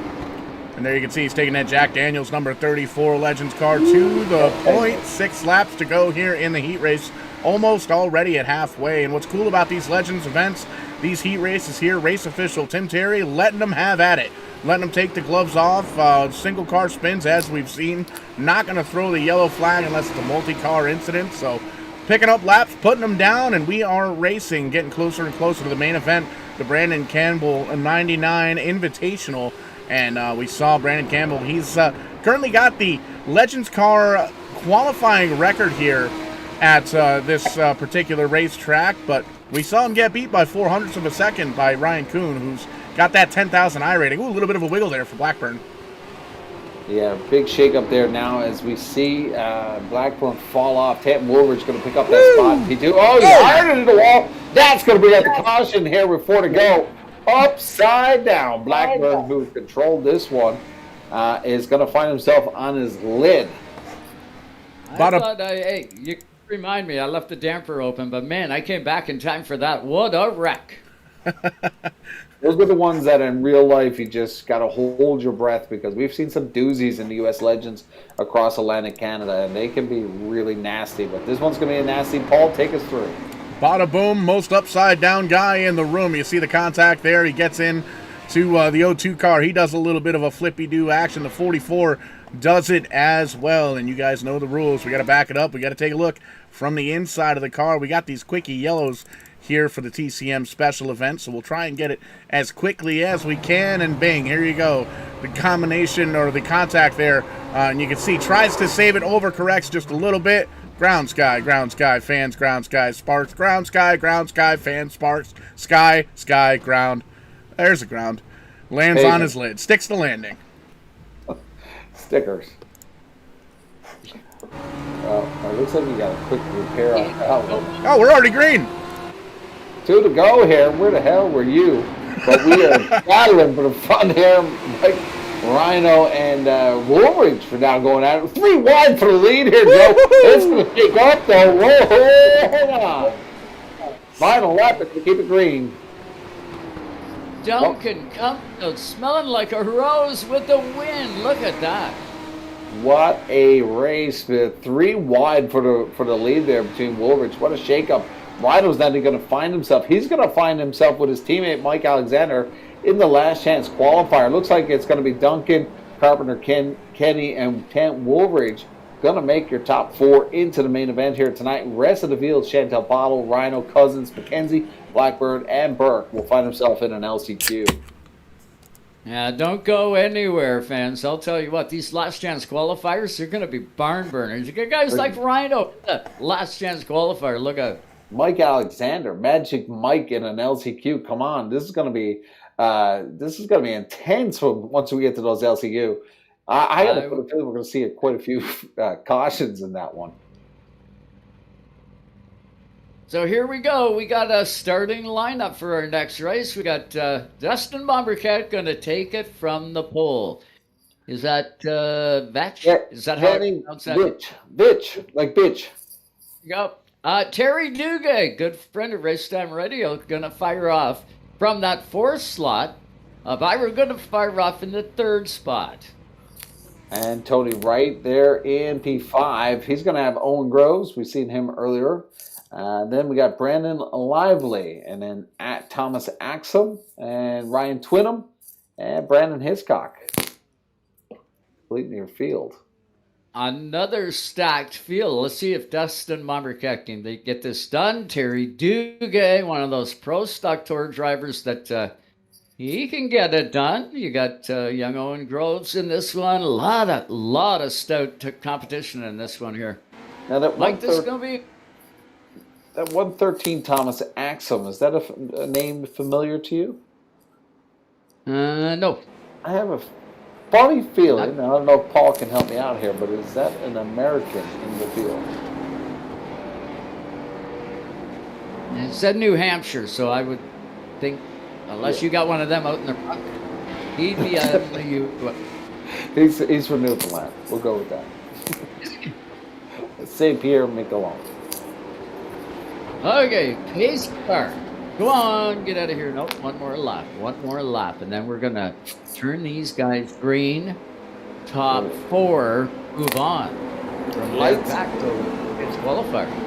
Lights out on this one. Here we go. Dustin Mombercat with the hammer. Does he ever hammer it with about 4 car length lead here side by side? It's going to be Johnny Byron with a big move, picking up a spot. Tony Wright to the outside, and Danny Vitch shuffling to the back, but we got a car off the pigs. I believe that's Terry Duguay, your buddy. He got whacked. Or Ryan Twinham. Twinham is actually showing out right now, did not make it in time. But Duguay at the back of the field in P9. Dustin Mombercat in the 20. Controlling this one, Johnny Byron as well as Danny Vitch and Lively. That's Brandon Lively. Your top 4 looking in from the outside is going to be Tony Wright in the 09.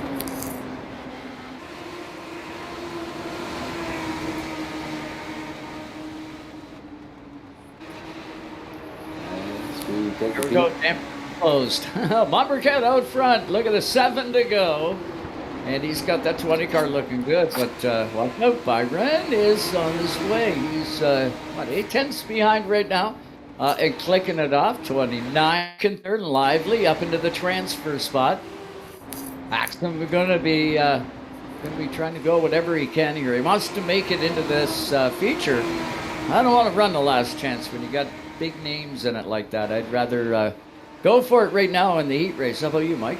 Definitely throw it in there. You do not want to find yourself in an LCQ in this field. 41 drivers vying for those 23 spots. It's going to be wild once we get to those final heat race qualifiers. Dustin Mombercat was looking for some speed earlier on, and Ryan Kuhn has probably made some adjustments to that car. Both of the teammates that were talking earlier on, trying to find a little bit of extra speed, and that is what has happened. A full second over Johnny Byron as we take a peek at the 113 of Thomas Axum.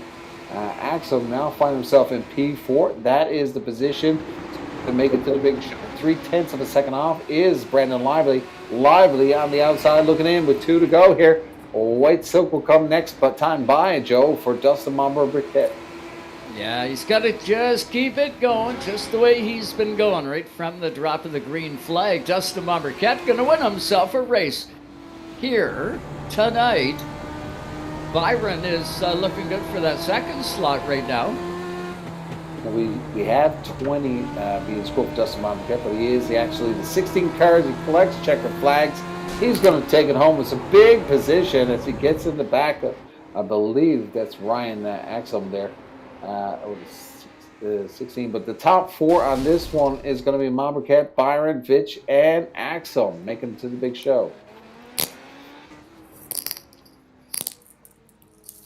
It's one of the tighter ones. Mombercat, like aside from Mombercat, he was gone. But some good racing throughout the field there, Mike.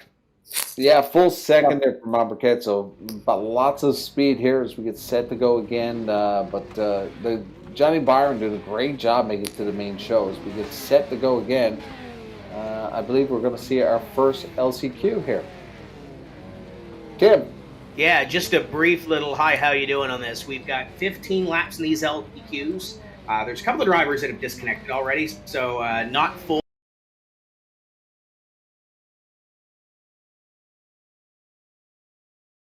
There you have it. Okay. From the bus, we got 3. That's who we're going to take. Right now, Chantel Paddle is in that second spot. Look at Mikey Alexander on the pole of this one. How would you like to be there, Mike? I don't know, but man, this is a huge field. His teammate Mike Rhino's there in P4, Noel Fougere's there, Todd Cousins, Chris Carter as well, Kenny McKenzie, Dylan Black, Nathan Blackburn, who had that huge wreck earlier on in the heat race, Dave Horton, Andrew Rogers, and Troy Burke. Man, 12 cars in this one. It's going to be a nasty one, I think.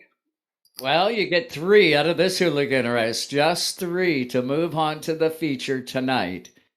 So it's either go or go home after this one for some of these drivers here tonight. Mike Alexander, I've seen him win his fair share of late model races. Let's see what he's like in a legend car, Mike. Alexander really has to stay away from all this mess that's going to happen behind him. If he can get out front now in this start and really maintain that by a couple of positions and really command these restarts, because I got a feeling we're going to see quite a few cautions in this one. I know this one's the one that you're going to send it, so let's see what happens here. Lights are out of the pace car. Mike Alexander has control. Chantel Pottle's going to be with him there on the 5 to the outside. The lone lady here tonight. Green, as we see the green and purple. Mike Alexander control this one. Look at the bottom. Here comes the 36 of Noel Fougere.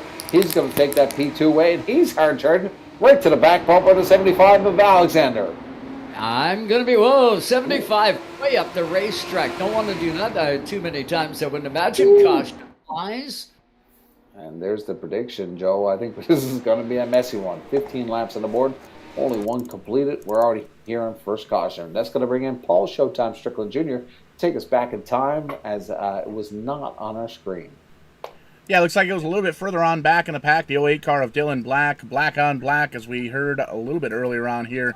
In the night, finds himself the outside wall. You can see he's in behind here, the 02 car, the 85. Oh, looks like something broke on that car. Just a hard right-hand turn out of nowhere into the outside wall, and he's going to reset down on the pit road. It looks like he may very well be done here for the evening, leaving 8 cars on the lead lap in this first LCQ race. The man in black. Well, we've seen the 75 fade way up the racetrack, Mike. I'm thinking maybe, just maybe, he's seen that wreck ahead of him. I don't know. Hard to tell. It's probably a good thing that we had 3 not start with this, but we are back to green flag. Noel Fougere controlling that P2, putting some pressure to the outside. Mike Alexander hugging the quickest way around the track to the bottom here, controlling lead, but there's his teammate from Rev Racing, the 34 of Mike Rhino to the bottom here. He's going to put a charge on his teammate. 3 wide for the lead right now. Rhino to the bottom. He's going to control this one. Fougere looking for that P2. Alexander hanging on to that position, but here comes the 0-2. Todd Cousins going to throw his nose into this. What a wild shakeup to the front. Yeah, no surprise to see Rhino up front. That guy is dead nuts flying out here tonight. Wasn't practice. He had some rough luck in his heat race. He's got to stay out front, keep that thing clean and green, and he'll be all set. But Mike Alexander, he's also on the tear right now. Cousins up into the transfer spot. McKenzie looking to get into it. Fougere back. The 36 car back to 5th here, Mike. Fougere's the bologna in the sandwich back there, 3 wide as they battle for that position. Fougere's going to lose that P5 as they shake it up. Lots of close proximity racing going on back there. Fougere to the back, and that is going to be, I believe, McKenzie, and then fighting for that spot here is what a wild halfway. 6 to go here, Joe, as we got a car around in the stink barrels. Still going to stay under green. The 85 McKenzie on pit road. He's going to go down a lap here as we take a peek at the 34. That is Mike Rhino and his teammate Mike Alexander from Rev Racing. 2 brothers, I believe, actually controlling this one. Mike Alexander in that 75 car just patiently stalking the number 34 right now. 5 laps to go. Will he make his move? He's waiting for That 34 car just to slip just a little bit, and that 75 car's going to squirt on by. The transfer spot is Cousins. He is sitting third right now with a little bit of a lead over the number 5 of Pavel. So that's setting the field for you. 3 to go. Only 3 transfer into the feature. The other ones are just like us. They're going to be watching. Yeah, drinking some cold beverages, but I don't think I expect anything too crazy here. A lot of single file here now. Todd Cousins in a great position, but look at this. Chantal Pottle throwing it in there. No, she's got to go. Spotter's telling her to get on it. That is the race to watch here now. The P3, Pottle reeling in Cousins here, and by a couple of car lengths. Cousins looking good coming out of turn 4, but Pottle throwing it in there, trying to get something to stick here on the final lap position. Chantel Pottle, will she throw it in 3 and 4 and take away that spot from Todd Cousins? It's not going to happen. Cousins looks like he'll be the final transfer. Rhino and Mike Alexander complete the race in their order. 2 teammates making it to the big show, the 34 and the 75. Todd Cousins, your final transfer spot. Unfortunately, for the lone lady, that is Chantel Pottle. She is not going to make the show, but put on a great show those final couple of laps, Joe.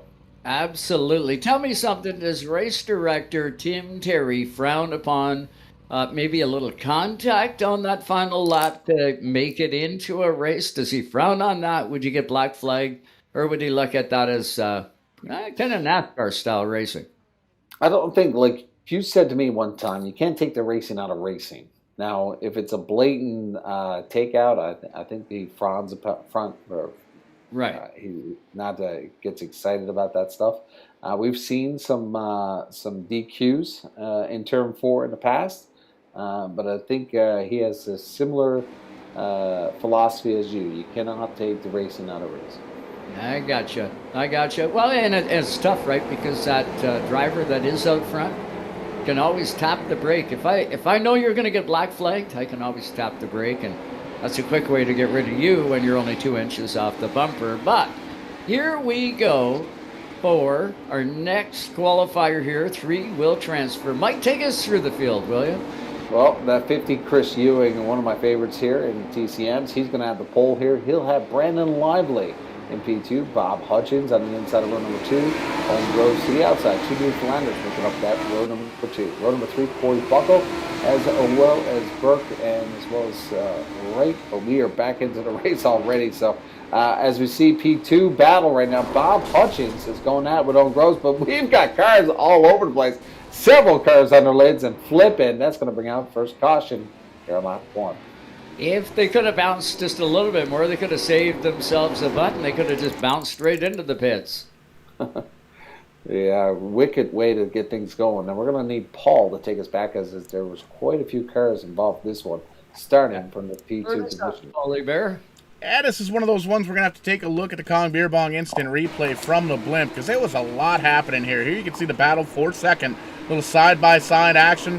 The green and white car gets a little bit squirrely, loses the back of the car, and slams into that blue and white car. It's tough to see the numbers from way up here, but you can see all the calamity, all the carnage, all the bent-up sheet metals on these Legends cars, and really going to be interesting here for the second LCQ. We're going to find out which 3 of these drivers are going to be able to survive that wreck and try and come home with a top 3 finish to get themselves into the big show here.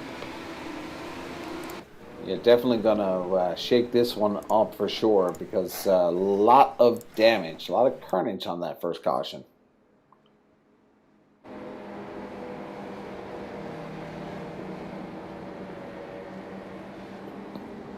Joe, take us back through 2021. How was your summer this season? Well, it was kind of one of those up and down years, right, Mike? It wasn't until July that the beach actually got turned on and we were able to go green flag racing. Started out with 25%, gradually worked our way to 50%. And by the end of the year, we were wide open. And I got to tell you, we loaded the grandstand the very last night of racing at the beach. But it was one of those up and down years. It was fun. It was busy. But I'll tell you what, I'm no longer the GM at Stobble Speedway. Sliding into the marketing position now, doing a little advising and free some time to hopefully get back out to that East Coast. 100%. Hopefully we see some pro stock action as we see Chris Ewing control this one in the 50. Owen Groves in the 37. Ryan Twinham, your top three. Ryan Duguay on the outside looking in the 18 machine. Hutchins in the top five, about a second and a eighth off the lead here. So tight quarters for a top five. If you're Terry Duguay, you want to move up one more spot. You got some tough shoes to fill there, but Terry Dugay's got to get on the move, and he's sliding backwards. Yeah, unfortunately for Duguay, that's going to send him back as we are going to continue this under green flag. Single car is not going to draw out the yellow flag as we get halfway. 7 to go here. Chris Ewing doing a great job out front. Flags in Ontario. Let's hear the blooper on that one. Yeah. Ewing doing a great job at the front of the field. He's got company coming, though. He can't rest on his laurels. Whoa! We got another flipper flyer. Lost that P2 and now sliding all the way back. Still green flag, Joe. It is. Green flag. Owen Groves picks up that second spot. Hutchins in the transfer spot right now. Burke's chomping at the bit, though. He's on his way. Well, the Cat Machine, Bob Hutchins, 2 Newfoundlanders in the transfer, 4 to go here. Need to be careful here as we look at Burke now. Corey Burke, lots of pressure on the back of the 77 of Bob Hutchins. He's going to try the outside here as Hutchins drops to the bottom, hugs the bottom, trying to protect him, but a little wobble coming out of turn 4. Almost opened the door there for Corey Burke. This is going to be the battle to watch here as we get 3 to go here. Down the backstretch, Burke taking a peek to the outside, looking for a crossover. That bump and run just may come into play in this last chance qualifier as Burke is searching for whatever he can find. He wants that spot that's ahead of him right now, and he can be at the bottom. Look real good coming out of 1 and 2, but lost it here as he continues to pressure himself. He's going to take himself out here, and he's going to give that lead up to Terry Duguay, and a huge wreck on that final lap. Checkers or wreckers, they're going to continue with the checkers for Chris Ewing, and look at that, Owen Groves. Bob Hutchins will make it to the big show here tonight. 1, 2, 3, just like that. I don't know who that was that went tragically into that fence, but they bought it. Oh, did they ever purchase it? If not, the insurance company covered it. Woo. And that's how you get last chance qualifiers done. I thought it was going to be a little bit more tanglier, but, we got to see a few doozies on that one. But that is your final results for the final LCQ. Chris Ewing, Owen Groves, and Bob Hutchins on that one. So that is 6. Let me do the math here. So we had, that's right? 3-3. So that's 22 in the big show. Did he say? Oh, 23. We also had our qualifier. Yeah. Maybe a provisional. I don't know. Hooked to on phonics worked for me. Warm-ups right now. They got like another 20 seconds of warm-ups. Man, that bottle of wine would have been some good right now. Ooh, I see a lineup being formed. Little warm up here. 2 seconds left on this one as we get set here to go. I believe this is going to be the start of the big show.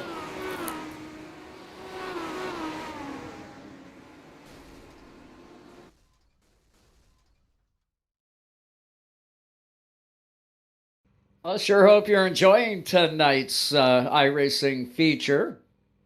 TCM, Brandon Campbell 99 Open Invitational. Sure fun having you along here tonight. I've really enjoyed it. Seen a bunch of names that I haven't seen in a long time, and bringing back a pile of them. A pile of them, Mike. 100%. A lot of East Coast guys and as well as some Americans peppered in here. But we are getting set to grid these guys for the big show. Ryan Coons is going to get the pole on this one from New England. And look at that, Brandon Campbell, the official name of this one, will get the outside of row number 1. Richard Rational Drake. He is going to start in that third slot. Duncan to his outside in row number 2. Row number 3, Dustin Momberkit from Ontario will have the Island Boy, Johnny Fitzpatrick, to the outside in P6. The 7, Kyle Gammon, is going to start in that row number 4 to his outside. He's got Quentin Carpenter, another tough competitor right here tonight. Liking that row number 5, Johnny Byron's going to make up that P9 with David Cassidy to the outside in the number 13. The 11 will roll off in row number 5. I think that's 5, isn't it? He will roll off on the outside. Oh, pardon me, on the inside. Craig Kenny will be to his outside in that 12th spot. And that is your top 12. Next row up in row number 7, Danny Vitch. In the 29, we'll have Caleb Urquhart in the 11 to the outside. Back to Craig Tully in the number. I can't see that number. I don't know what it is. 02, something like that. 05. Thanks so much. I need glasses, guys. What can I say? Woodridge on his outside. That'll do that row, Mike. Row number 9, getting an interesting Thomas Axon for the United States. For New England, we'll have Mikey Rhino to the outside of Rev Racing in P18. Chris Ewing and Alexander set up side by side as the green flag flies. The rest are behind them as we've got a start in this one. Let's see how long. Trouble is a brewing. First caution. A lot of 3-wide racing there, Joe. Oh, tons. 3 and 4 wide. Action always tends to happen. That's going to bring in our good friend Paul. We haven't talked to Paul in a while. Hey, Paul, take us back. Yeah, going to take a peek here. Man, oh man, this is going to be an exciting feature for sure. 99 laps here for the Brandon Campbell 99 Invitational. And we're going to take a peek at the Kong Beer Bong Instant Replay. Focus in on that 05 car, Craig Tully. You can see the 011 car, the Busch Light car. Oh, there was a black and green car that hit the poo-poo barrels down there. Looks like it might have distracted everybody. The 011 Busch Light car gets into the 05 of Craig Tully, spins them on around. Everybody is able to drive away, but big-time damage to the front end of that 05 car. He's going to have to restart back in the 20th position, it looks like. Busch Light. Who drinks Busch Light? We all drink Busch. The beer can. Busch. Yeah, Coors. It's crazy how those Busch Lights the Busch cans sound just like this. There you go. There you go. Well, we got more replays coming. I can guarantee it. Paul likes the party. I like the party. Joe, do you like the party? Me? Yeah, well, I'm there. Ryan Kuhn out front. Look at him go. He gets the green flag, and Drake in tow. Don't forget about Brandon Campbell. This guy's magic at this race. Oh! A little bit of act back there. I'm missing out, Mike. A little tappity tap to the Scrubski off the wall. I believe that might have been Dave Cassidy. But a lot of madness here in the mid-pack. These smaller cars, short wheelbase, we're seeing a lot of action compared to the street stocks that we've seen earlier on, or the late models on this track. This is a great U.S. legend track. 3 wide once again here. Now we got a car coming around. Ewing is going to get around them as they continue green here, Joe. Lots of contact, a lot of exchanges of paint here in the early parts of this. 7 laps completed of 99 as another one is going to come around. I believe that's Johnny Byron in the stink barrels. Wow. These cars are not forgiving on iRacing. They got to, you really got to hold your line in these cars.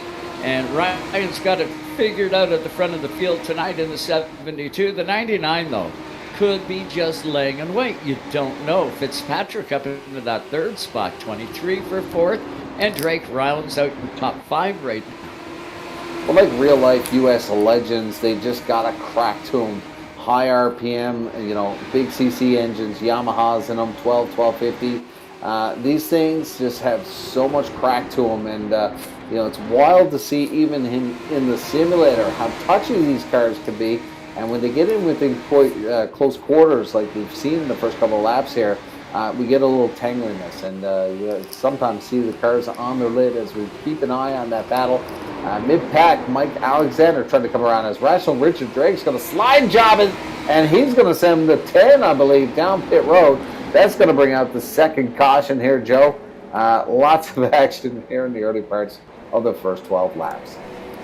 Well, you're down pit road. You might as well go down and get yourself some Dr. Feelgoods on that race car. You just slid it sideways and hit the poo-poo barrel. I think he did. No, maybe he missed that barrel, that particular stinker. That particular stinker. Mikey, I think we found our next T-shirt. But there you see the poo-poo barrels. There you see the 13 making contact with the rational Richard Drake and the 141, and he just kind of almost doored the 16 down the pit road. Said, "You needed tires, right, bud?" Shoving him down on the pit road, but gonna hold on to his spot here in 8th place. It looks like dropped 5 spots from where he started. But how about Thomas Axon, Mike Rhino, Mike Alexander, all up 11 spots from the start. Todd Cousins up 12 spots in the 10th spot, all in the second half of the top 10. This is getting exciting pretty early here, boys. 100%. It sure is. You know what? It's a long race, so you don't want to burn it up too quick coming out. But yeah, and same thing with Ryan. He's got to set a pace. If he sets it too fast, Campbell will be the guy to watch in the closing laps, or maybe Fitzpatrick. It's going to depend. It's all in the hands of the drivers right now. And you can see rational Richard Drake in the 141 taking the tap out. He's going to restart in the back of the pack for causing that wreck. That's going to be exciting watching that 141 come back up through the field. Gentleman and a scholar. I wonder what he'd be calling Tim Terry right now. I believe there is the tap rule, so I think if Paul's correct, he has selected to go to the back on this one. But lights are out again. We're going to get Ryan Kuhn to get this going again. I know there's one guy you want to be in this race. It's going to be Ryan Kuhn in all that clean air, as there is some calamity and tangliness behind that 72. As we get a clean start here on lap number 17, side by side. Johnny Fitzpatrick, the island boy. Oh, there we go. There is upside down. Is that Mr. Caleb Urquhart? That's the beer. Still green. Come on. And the beer can goes to pit road, but the 72 car still rolling out front. Looks like 99 of Brandon Campbell's lost a spot here, guys. We got Fitzpatrick up into second. A little Scrubsky on the back of the 78. He's going to upset the balance of the 78 and go back to it. Campbell going to pick that P2, but look who's on the run here. The 113, Thomas Axon from New England, but that's going to draw the third caution here. Some calamityness behind here, as we're going to need Paul to take us back, because it was not on our screen as we were chasing the leaders. Paul, take us back on that one. It's too bad we couldn't get a replay on the Caleb Urquhart. Send it.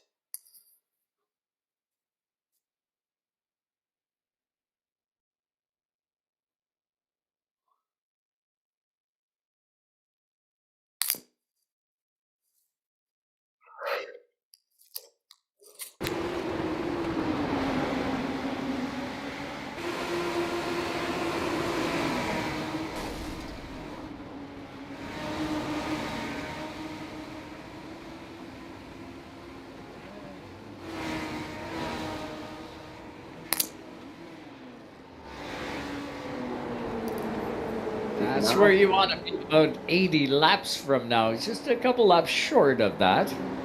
Well, he did not hit the tow button, so that might have frustrated the director here tonight. Delay of game here. See what happens here. If we got that around backwards. You've been in that position, Joe. Oh, I've been beside him. You want to talk about a guy that gets excited? Watch Tim Terry in the booth through one of these legend races at any of the tracks that he goes to. Yeah, a lot of knowledge in that skull. Is that a girl on the back of Joe Steyer's car, the leopard skin? I think that's a girl on the back of that car. Yeah. Who's in the leopard? Back out. Well, it depends on where you are. That's the green flag. Oh, yeah, to the back there, Paul. Oh, who is that? That looks like Shania Twain about 25 years ago. Interesting paint scheme. Or Laurie Morgan about 35 years ago. Ryan Coon still controlling this. Brandon Campbell and Johnny Fitzpatrick. That is Joey Stiers in that 23 with the interesting paint scheme. Maybe that's his wife or girlfriend.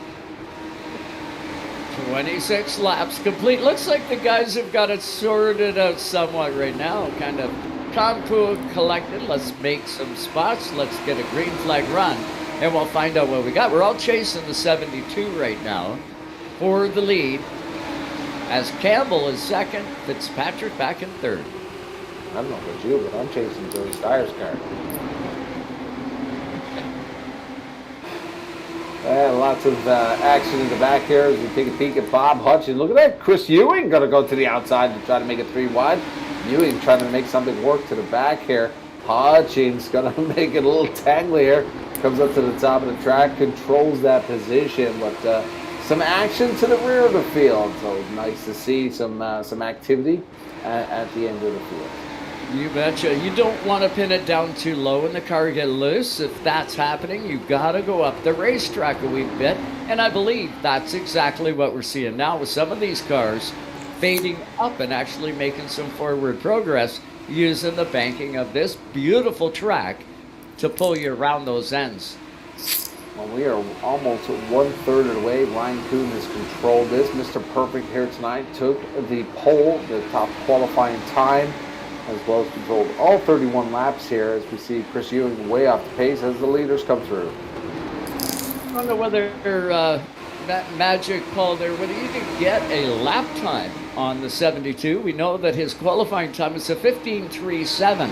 What's his race pace like, if you can bring it up? 15:83, 15:84. His best time here tonight, Joe, is at 15:57, so way off the qualifying time. So I guess he took the tape off the front. Yeah. Just about, well, what 4/10 of a second, 4/10 of a second difference between qualifying time and what you're seeing tonight for race speed. But Campbell also starting to hold the mail. Look at him with a 15.60. He's on his way and running right in the tire tracks of the 72. He's learning right now. Well, best lap at the time for tonight for Brandon Campbell is only 3/100ths of a second off Coon, so he's throwing down some fast lap times. He's studying the 72 now, setting them up, but still plenty to go here. With only 36 completed of 99, Campbell has to be the chess master here tonight. Acts him up into the third spot. Remember, that driver started back away. Moving, that New Hampshire driver. He is on his way, same with Rhino, on his way. Fitzpatrick back to the 5th slot now. I love that battle behind Axum, Mike Rhino, Joey Stiers, Andrew Rogers, Johnny Fitzpatrick, Mike Alexander. They are all freaking going at it for that position. What a great field. What a great race for that P4. You want to talk about Hornet's Nest? There it is, right there, Mike. You don't want to be there. If you want to be the guy on the bottom and point in correct. We had quite a few drivers back in the day at Eastbound International in 2015-16. I used to call them the Wolf Pack. We had the Mohawk Warrior. We had several drivers that used to be in close proximity. You'd watch 30 laps, just like what we're seeing right now. Unbelievable racing, what we're seeing right now behind Johnny Fitzpatrick. As we see Fitzpatrick trying to hold off Craig Tully now. What a field throughout this whole field. Some stout drivers here tonight. About 8-9 laps before we hit the halfway point of this one here tonight, the 99-lap feature event. The 72 has shown the way. Class of the field so far in this one, as he used the tires up, is, maybe Rhino or Axum or, I don't know, Alexander moving his way through the field. If those guys got what it takes when it gets into those closing laps, we'll find out here shortly. Well, Alexander's going to find himself in a top 5 now. He was in the LCQ, so has made up a lot of room here. Has picked up 15 spots since the beginning of this one. He is your hard charger. Thomas Axum picking up 14 spots. Todd Cousins picking up 14 spots. Those are the 3 big movers here tonight. Mike Alexander may hang out there for a little while. They're chasing Dolly Parton around ahead of him. Dolly Parton. Good luck. I don't know. Maybe it's Pamela Anderson. I don't know. Someone in Facebook, tell us who it is. Our tongue is out. And this is brought to you by Canadian TV. For all your complaints, send it to info@canadiantv.net. We will make sure that we let CRTC know that he did that voice. 45 complete. Now 46 laps for the 72 at Brad Coon. He's way out front. The 99 of Campbell is 5/10 of a second behind him. Just 5/10. That's not a long time, Mike. I think we need to interview Joey Stires at the end of this one. Anybody have a Facebook plan? Know what's on the back of Joey Stires' car? Kelly Harris, do you know? Taylor Swift. Taylor Swift? Is that your guess? Is that your final answer? I think Laurie Morgan from 35 years ago. Paul, what's your best guess? I don't know, but Hey, I'm digging it. Can we put Joey Stires on the air while we talk to him live? Right now it would be a bad time. He's at the 75 beating his rear end off there. Well, not really, but there. 75 Mike Alexander. Magic Mike, generally sees himself with quite a few wins in the top three. We've spoken to Mike Alexander throughout this pandemic because that's where it all started to begin with Dane TV and TCM and all of us at the beginning of this pandemic. And we've seen quite a few great races here on Dane TV. And here tonight, we're seeing it right throughout with several packs here and a lot of single file racing at this point as we get to the halfway point. But Joe, you've been on here. What are your thoughts of the iRacing series over the last couple of years? Oh, I got a lot of it, Mike. We're talking December here. So we don't get a chance up here, up in the north end of things, to see any of this. So, hey, best time spent right here. Keeping drivers sharp, getting them ready for the summer. And, man, it's entertaining. Well, you take even some of these cup drivers like on Hendricks and that come from the iRacing series. Ty Majeski and so many top drivers have made their start right here in the simulator and then moved it over to the real race surface. Money, what a bag of money will do, right, Mike? Well, and that's the funny thing. Imagine telling your mom that you can make money at iRacing. A Canadian from Halifax taking the big Coca-Cola series. I think he pocketed over $150,000. Unbelievable. Yeah. Pretty wild. I'll tell you, interviewed Joey Coulter down at Daytona. And we were talking about the Austin and Ty Dillon. When they were making their break into NASCAR, of course, a lot of people hard on those boys, saying, their grandfathers, Richard Childress, they were gifted. I said to Joey Coulter, because he was on their team, I said, Joey, what do you think of all this negativity that, some are throwing at these guys? And he said, Joe, it's like this. If I gave you a helicopter, you still got to fly it. And he said, that's what those kids are doing. You can be given a helicopter, but if you don't know how to fly it, you're going to wreck it real fast. And you know what? That changed a lot of people's attitudes, I believe. But Mike Alexander really, really likes hanging out behind this car. There's a reason why he calls him the Magic Man as we take a peek here. That is Joey. That's the 13, actually, that we're taking a peek at there now. My eyes tricks on me. The 13, and that is Dave Cassidy. And, he's going to have Owen Groves, 37 behind him. That's the view I was looking at least. You're looking for Joey Stires to. Yeah. I don't know what you want to call him. The Cougar? The Panther? I think it's Dolly. Jaguar? I don't think it's Dolly. I don't think that should be the final answer. Can we get another close-up on that, Paul? 61 complete as Paul from Bedine works the magic to pull an in-car look at that. Get up, Mike. Get up there. Let's I'm waiting for someone from Facebook land that's watching this race. There's several hundred people watching. You think someone would be able to? Maybe we could drag Patty Grace into. It says here that I can put her on camera, or Glenn Lewis, who is on the back of Joey Styles' car. Oh, Caution out. Maybe Tim Terry will come in here and let us know. Got to be a sponsor, right? It's got to be something anyway. The caution flag comes out. A little bit of tangliness for the Owen Groves machine. The 37 looks like a little single car spin, but collects a couple of drivers as they drive on by. A little bit of connection issue. You can see kind of blinking out there. Loses the back end of the car, spins on around, and just a little tap, tap, tap from the 50 car. Gets it pointed in the wrong direction. He's going to hit that reset button and find himself in front of his crew on pit road.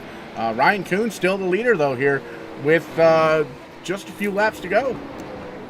And Ryan Kuhn, correct me if I'm wrong here, has led every lap here tonight. Every single lap so far, I believe. So, Paul, do not Google girl in leopard suit with tongue out. Do not Google that. No, don't not do that. While we're on the air, no. But speaking of iRacing, speaking of big events, this last night, a big event, Shenandoah Shine and John Adams putting together. You'll recognize that name. That's the guy that actually got Kurt Busch fired way back in the day. But he recorded that video of him talking to, I believe it was Dick Berggren, not being very polite, and millions of views on that YouTube page and all that good stuff. But S-Rock kicked off the Shenandoah Race of Champions, kicked off their first race on Podium Esports last night, and Anthony Alfredo, Cup driver, Fast Pasta, as he's been known on the internet, comes home with the victory. That's a cool little series. They're racing Wednesday nights. Check them out on Podium Esports. Boyd Hagan, Andrew Navarro, Michael Fitch, and Dustin Montgomery, the top 5 last night. John Adams, my good buddy, finishes 12th.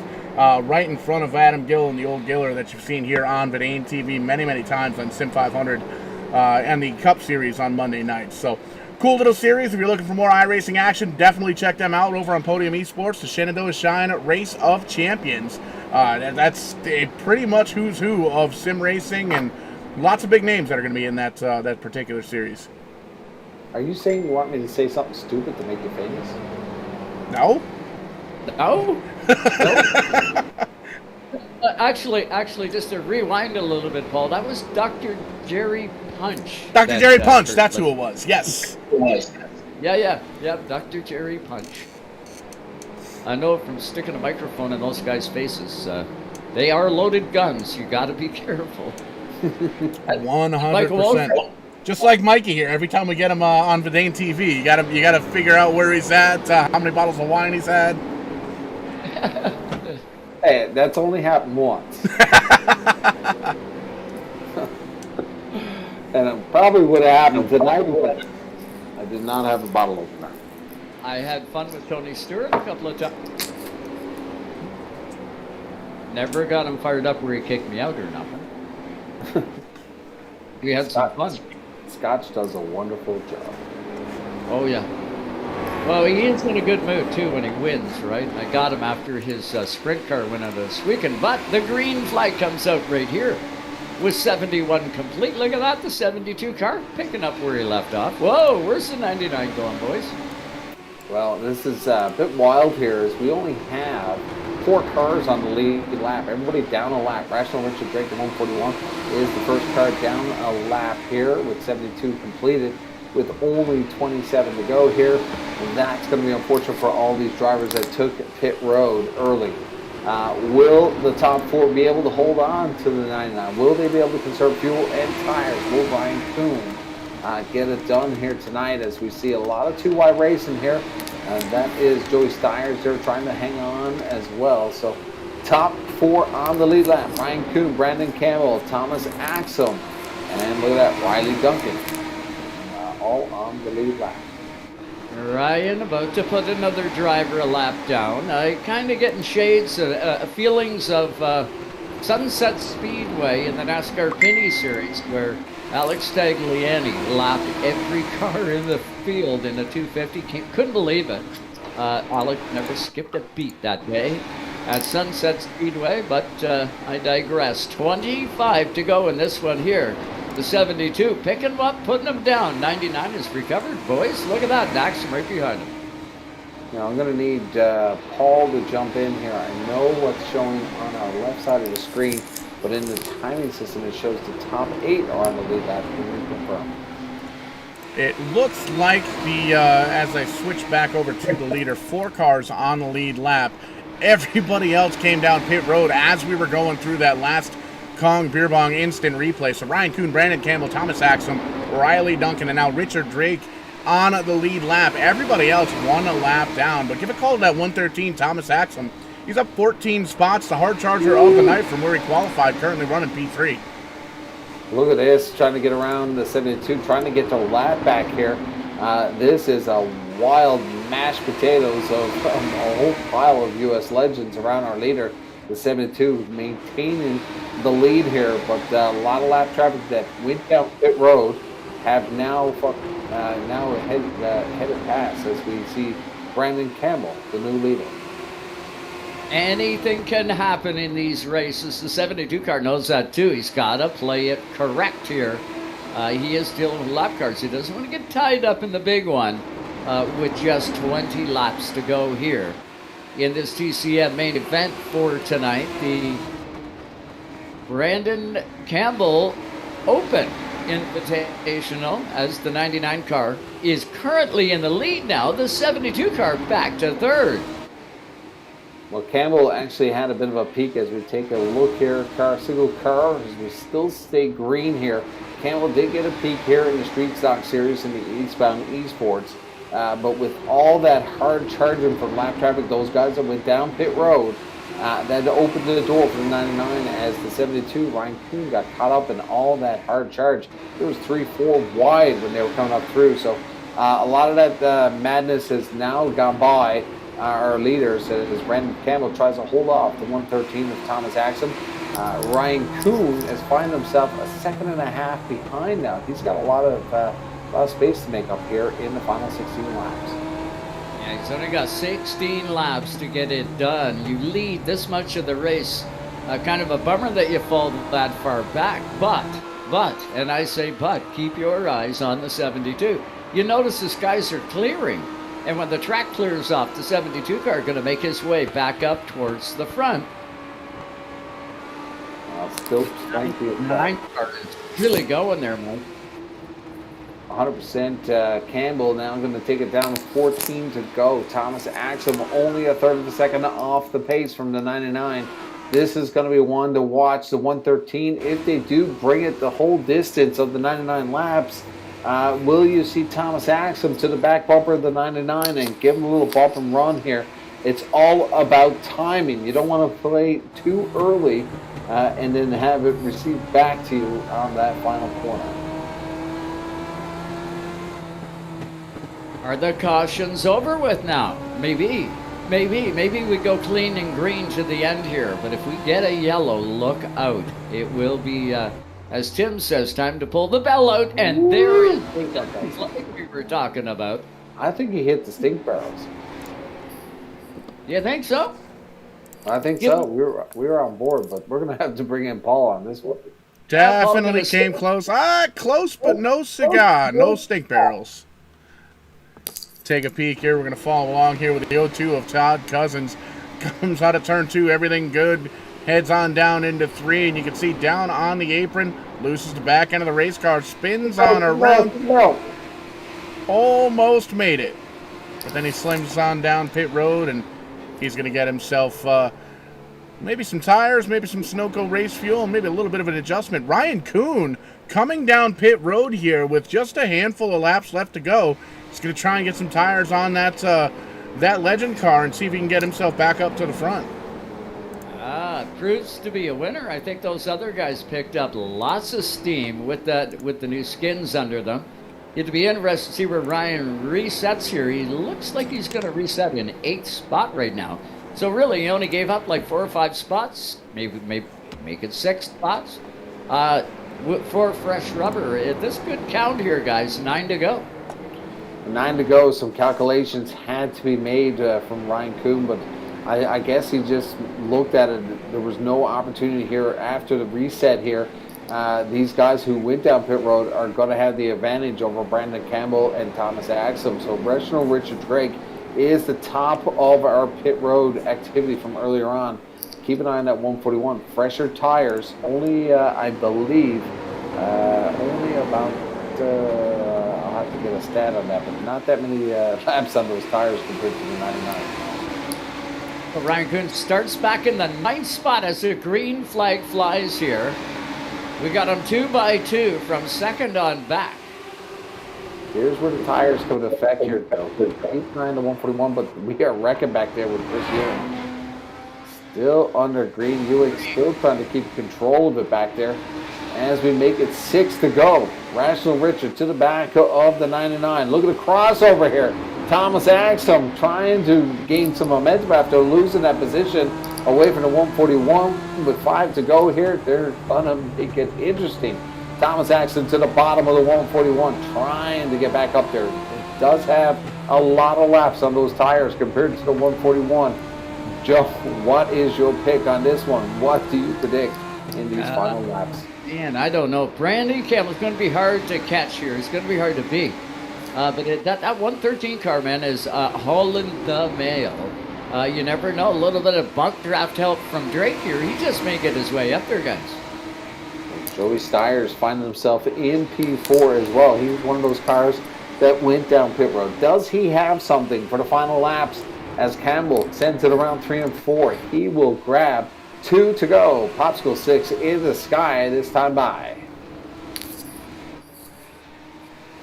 Brandon is the man here tonight. Brandon Campbell in the 99 car. He called this track. He loves this track. This is his open. He called it. And in one more lap, guys, he's going to win it.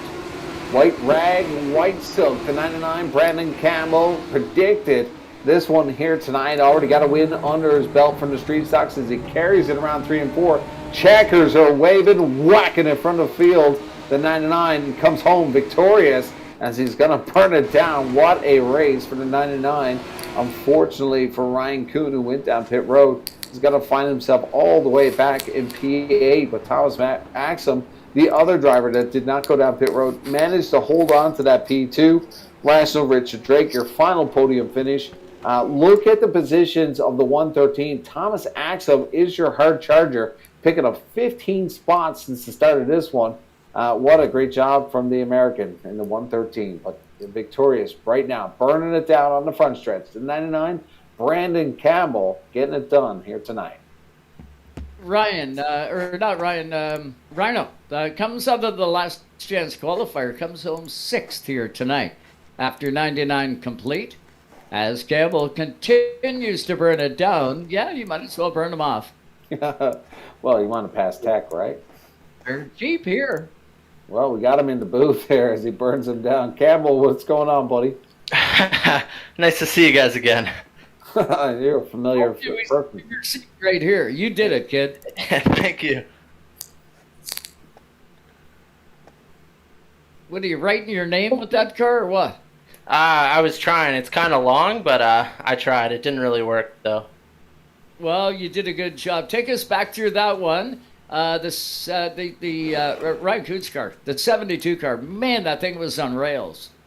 Yeah, I actually I burnt the car up pretty bad trying to keep up with him. You know, he's one of the best on here, if not the best. And I don't know, I killed the car trying to get to him, and then we have a yellow, and I guess I pitted, he didn't. Everyone else pitted, and somehow went a lap down, and yeah, that was crazy. You did an awesome job. Who have you got on that car for sponsors? You got anybody helping you out? Yeah, I'd like to thank Ryan Kuhn at RKM Setup Shop. He supplied the setup for me, and I know a few other guys in here tonight, and that thing was friggin' wicked quick. Mom Barbecue Bar and Grill again, I got to give Dustin a shout out, and just you guys for putting this on, man. That was fun. Hot beer, cold wings, right? Yeah, exactly. Warm beer, cold wings. I'll get it. Congratulations. Great win. Good job all night. Man, you'll be you'll have something to talk about tomorrow, I can guarantee it. Yeah, thank you. I'll have to enjoy some of that warm beer.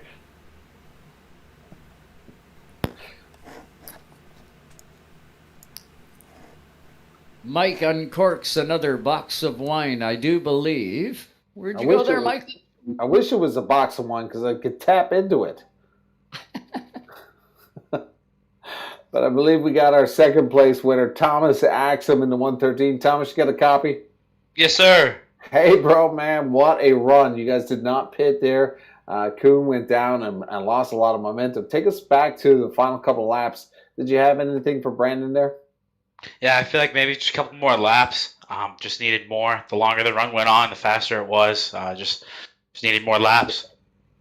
Huge field of drivers here tonight, 41.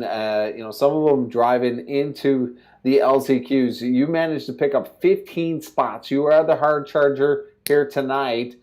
Take us through how you had to get up through that field. What a field of drivers you had to come through. Yeah, it was fun. Like the outside wasn't where you want it to be, but if you were up there, you had to use what you could, and it might just be a spot or two forward, and then you got to get to the bottom. But it was fun. It was a lot of side by side action. It was pretty great out there. Bit of a paint exchange throughout. A lot of bumpers being tossed off these cars here tonight. Throughout the field, as you went up through with those 15 spots that you made up, any contact through as you came through? Only just at the beginning of the race, there was just a slight checkup, and I just missed the braking a little bit and got into them. But other than that, it was squared away, and we had a couple early yellows, and then right after those, we got some long runs in, and it really made the racing good and let everyone get the heat in the tires and really get the racing going. Coming in tonight with such a stout field of East Coast as well as some Americans here, was your strategy for the long run, or did you think there was going to be quite a few cautions here tonight? I knew, just like what happened, I just knew once a couple of yellows, and then we would put our heads on straight, and everyone would want to get this thing going. And I knew once that long green flag run set in, the tires were going to be tires were tired. So it was just time to put some new ones on and get back to work and make it a little 40-lap run there at the end, I think it was. A little change up here for the TCM special event. Brandon Campbell selected the Legend here tonight. Do you spend much time in the U.S. Legend, or are you more dominant on the Super Lates? This is why I've been on this sim for 7 years, and I used to use the Stomping Grounds as my Legend. It was the Legend car for years back then, and I finally got back into it. This is my first race on a Legend car in a long time, so definitely used to be, but now I'm just getting back into the swing of it.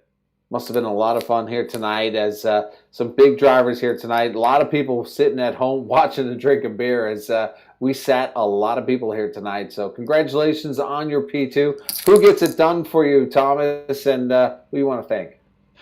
Shout out to you for putting on this thing in the broadcast. Love watching them, going back and watching them. Shout out to Tim Terry and the TCM. Love this whole ordeal of. I cannot wait for the next event. So just shout out to him for putting this whole thing on. RKM Setup Shop.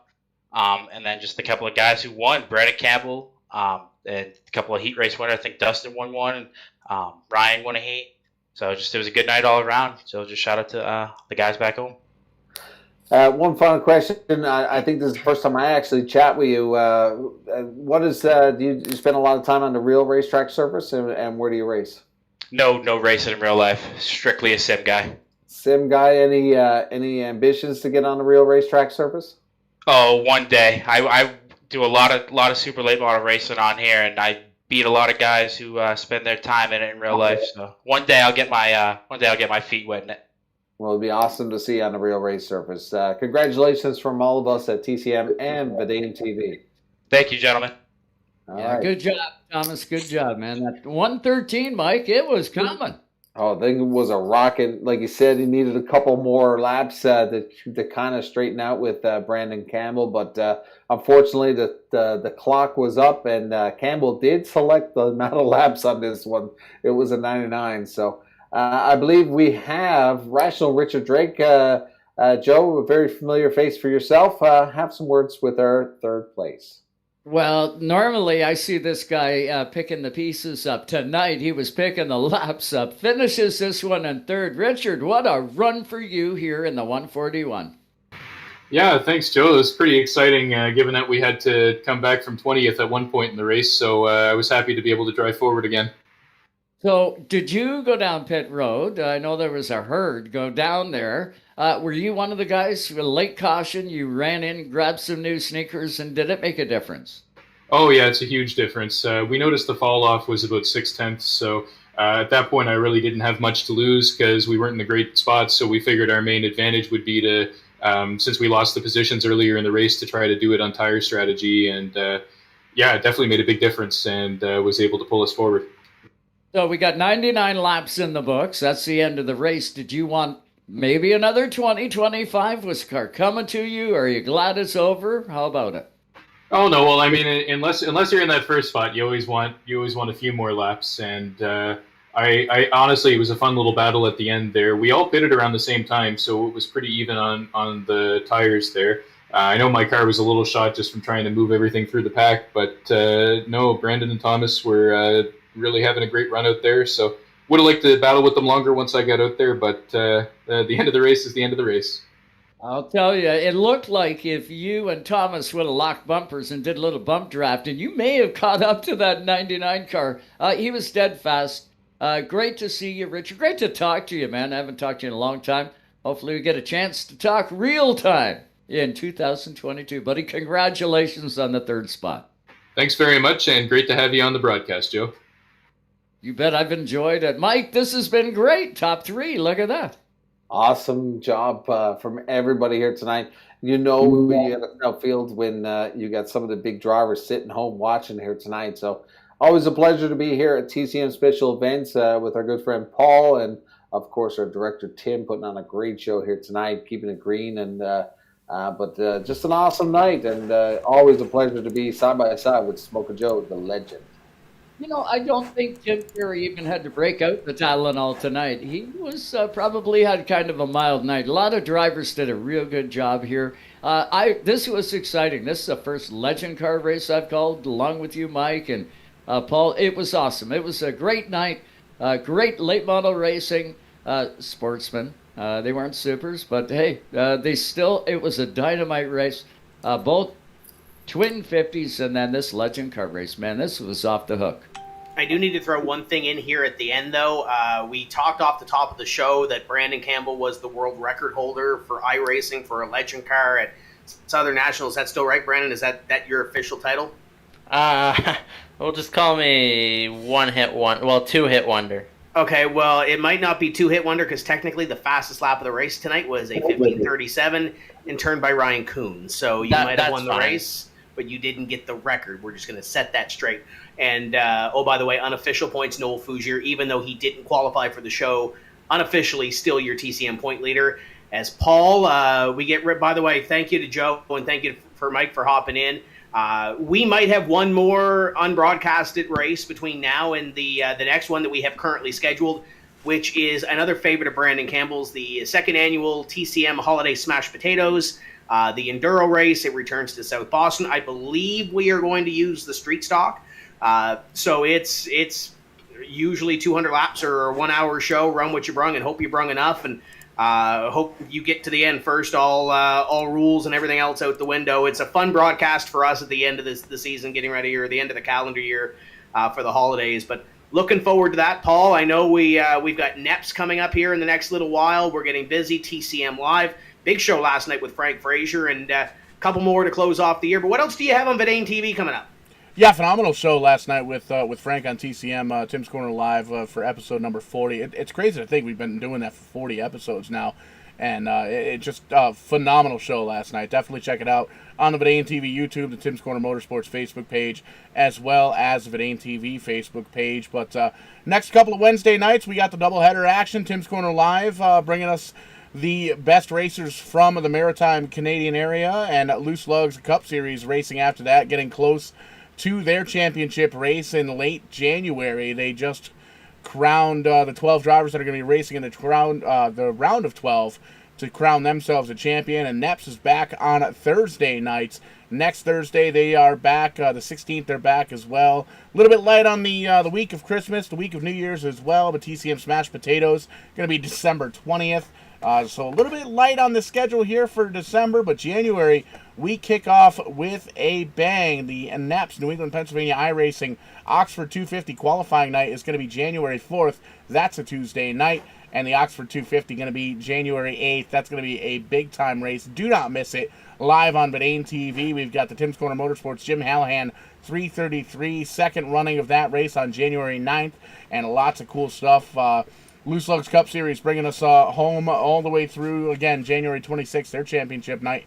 They're going to be racing every single Wednesday night, and NEPS is going to be racing a lot of Thursdays, a couple of Friday night shows in there as well. So lots of iRacing action coming up here throughout the winter months, and that's when iRacing kind of heats up. All the real race cars get put into the shed, they get the tarps thrown over them, and everybody gets to work on their cars just a little bit throughout the holiday season and getting them ready for when the snow melts all across the world, really getting ready to go racing for the 2022 season. And I know we've been bouncing some plans around, Tim, potentially speed weeks. I know I'm going down to Talladega in April, hanging out with John Adams and company.